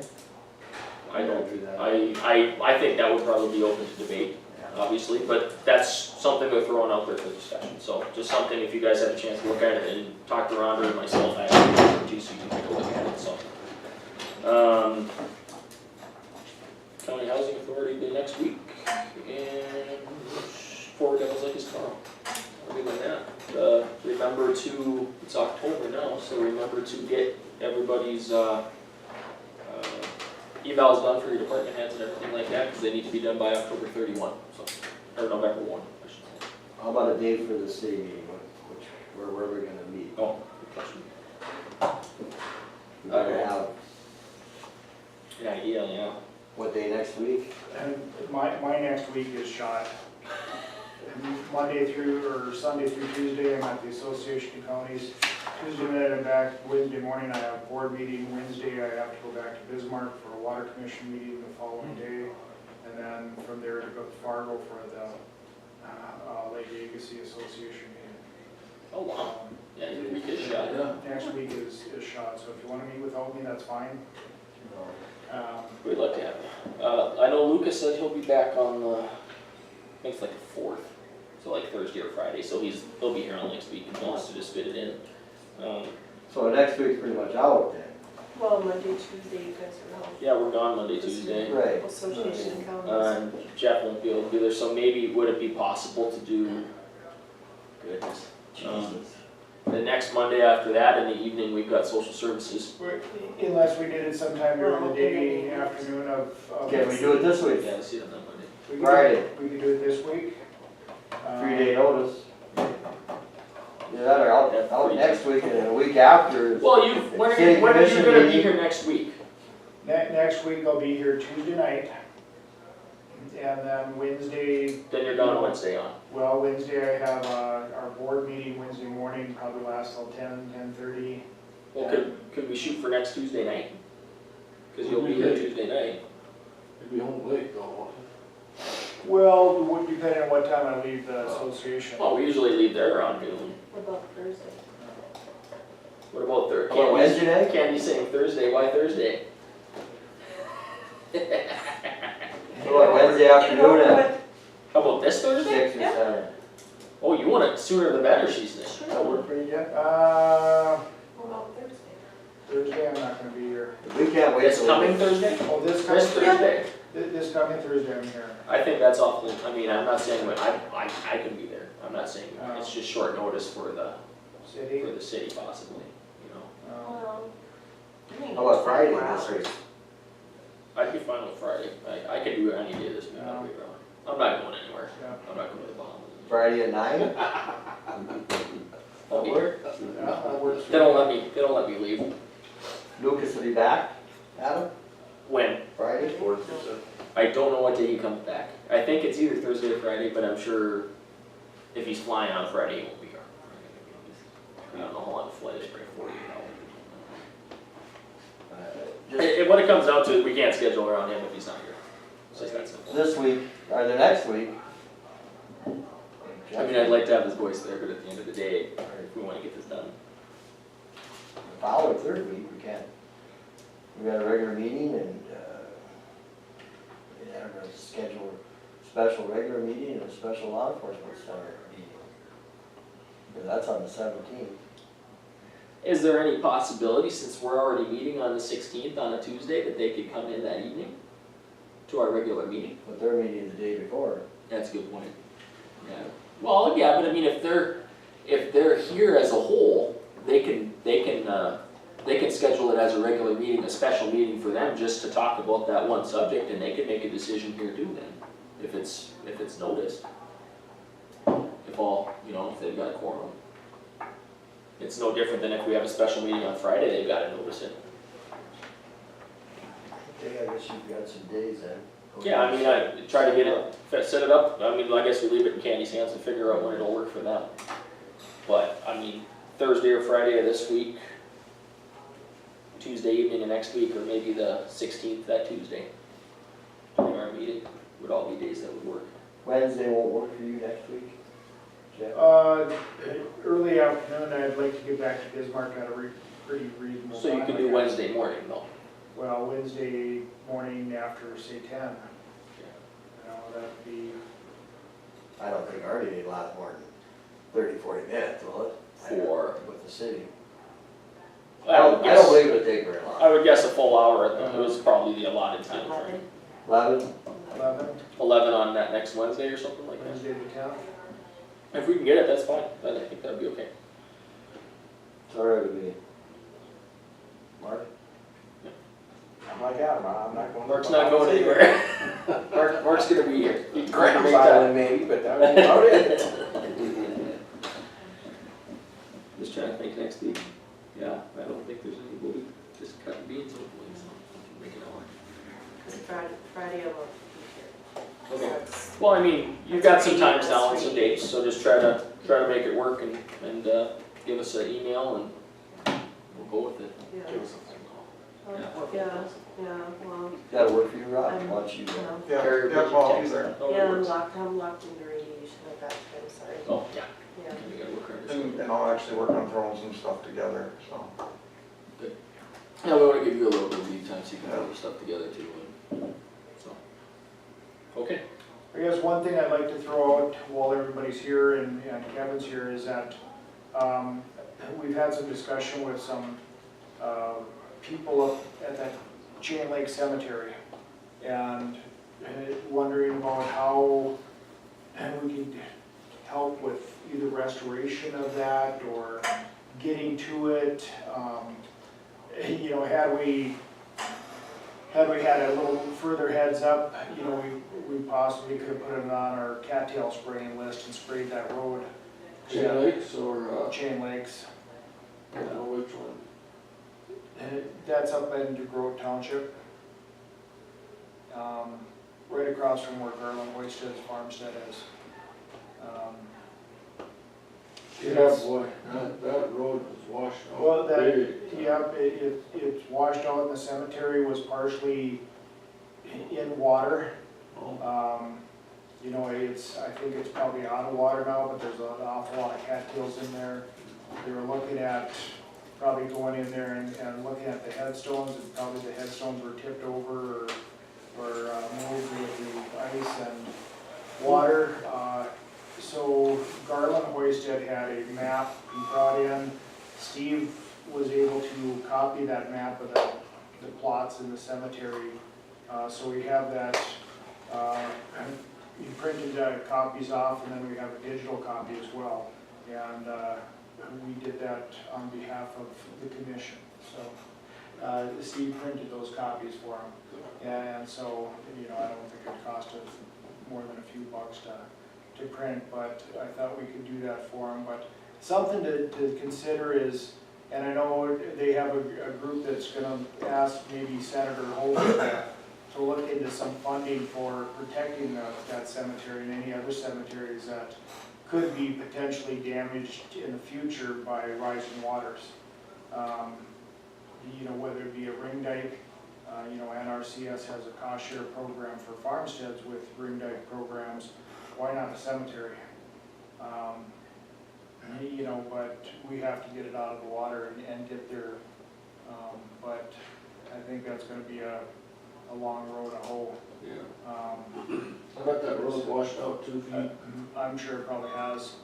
You know, it's very difficult to see what type of damage is there because of all the cattails that have grown up. But Leo Bittner's been working with Don, Illinois, trying to figure out who is buried up there and where their headstone should be, kind of thing.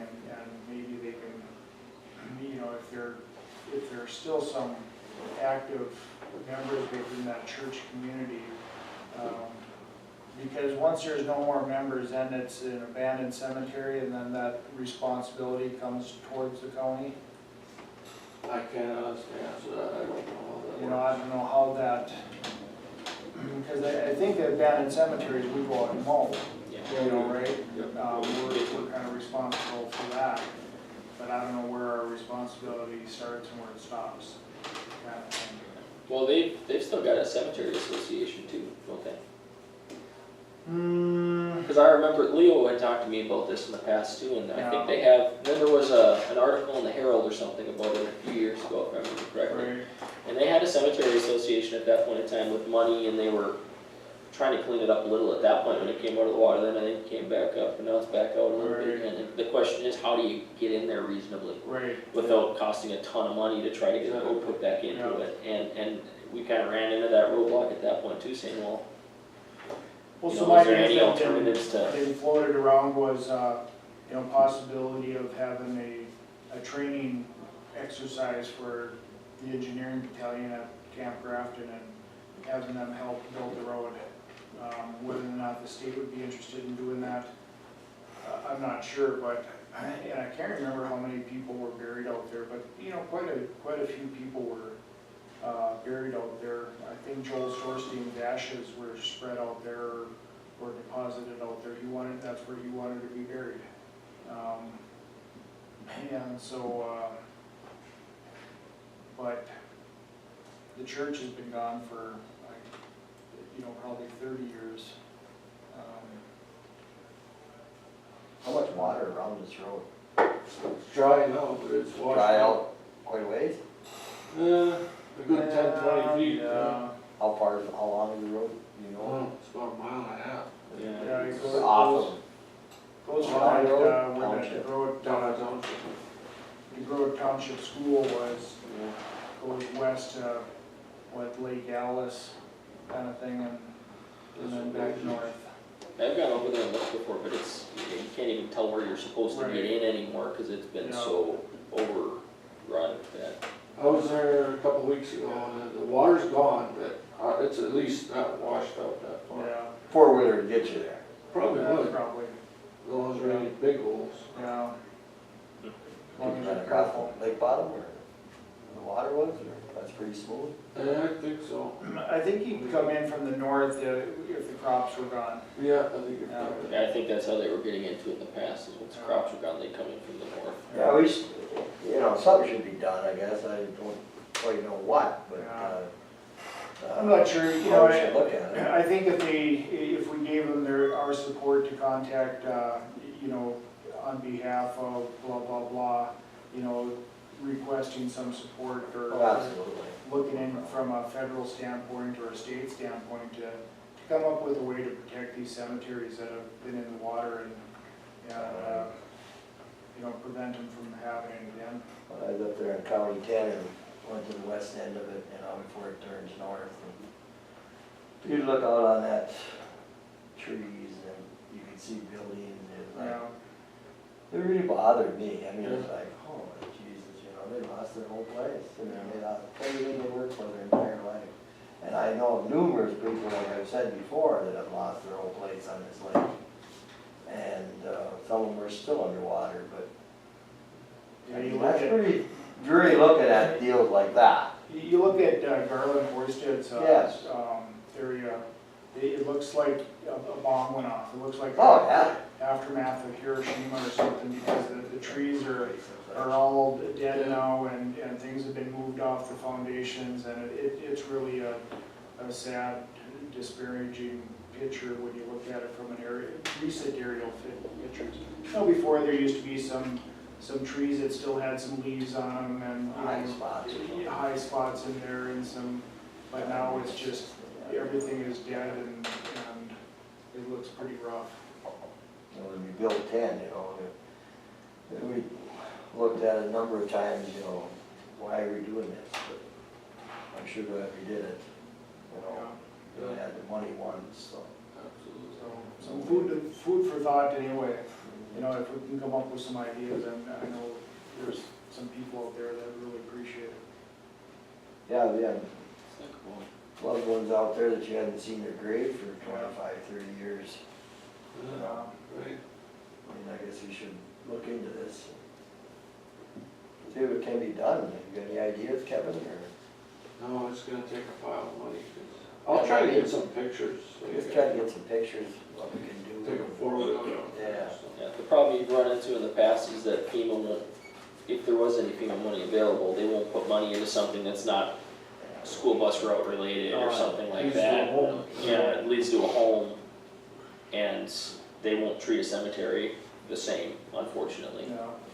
So, yeah, like you said, it's gonna cost a pile of money to try to get that road up to snuff. You know, let's look at it. But there's, yeah, let's see See what what we we can can do. do. Maybe we can blade a trail to use in August and September or something when it's dry, or, I don't know. I mean, I'm just throwing out ideas, but I mean, I haven't been up there other than when Yeah. we built County 10, I was up there a few times, and I always drive to the west end and go north and look out there to the southwest. It was You can't get there with pretty a raw. vehicle. You know. Well, every summer, the water board has that cattail spraying along coulees, and That'd be a good idea. I'm wondering if some of these roads that are, you know, maybe coming out, but they're still impacted by cattails, you can't see, you know, maybe we could outline some of those and do a spraying of them. But we sprayed, the joint board paid for a spraying of the Morrison Channel from Morrison Outlet all the way to Dry Lake, just to kind of get a better picture of what's there and what kind of repairs are gonna be needed in that channel as we move forward. If that Edmore project goes through and the water's coming quicker, we wanna get it out of that lake quicker too. Otherwise, we're gonna end up flooding Reagan Flats and that area through there if it's coming faster. Yeah, maybe a match this fall would tell a lot of stories, you know. The other day I was there, I went all the way from US 2 clear to Ramsey 10 with a higher vehicle. And you can see where somebody has cut the cattails. That's the first thing, is get the cattails out so the road will dry. Right. Otherwise it stays wet forever. Yeah, that's what they did somebody did it on Benson County by that bridge, or somebody went through there and cut all them cattails out, yep. Yeah. That's the first thing you gotta do, is try to drive the road. Those cattails, we've seen them, they can keep ground wet Yep. somehow. I don't know how they do it, but Like a big wick. yeah, it is, yeah. Okay, So, yeah. something to think about. Okay, anything else? Seeing none, we are adjourned.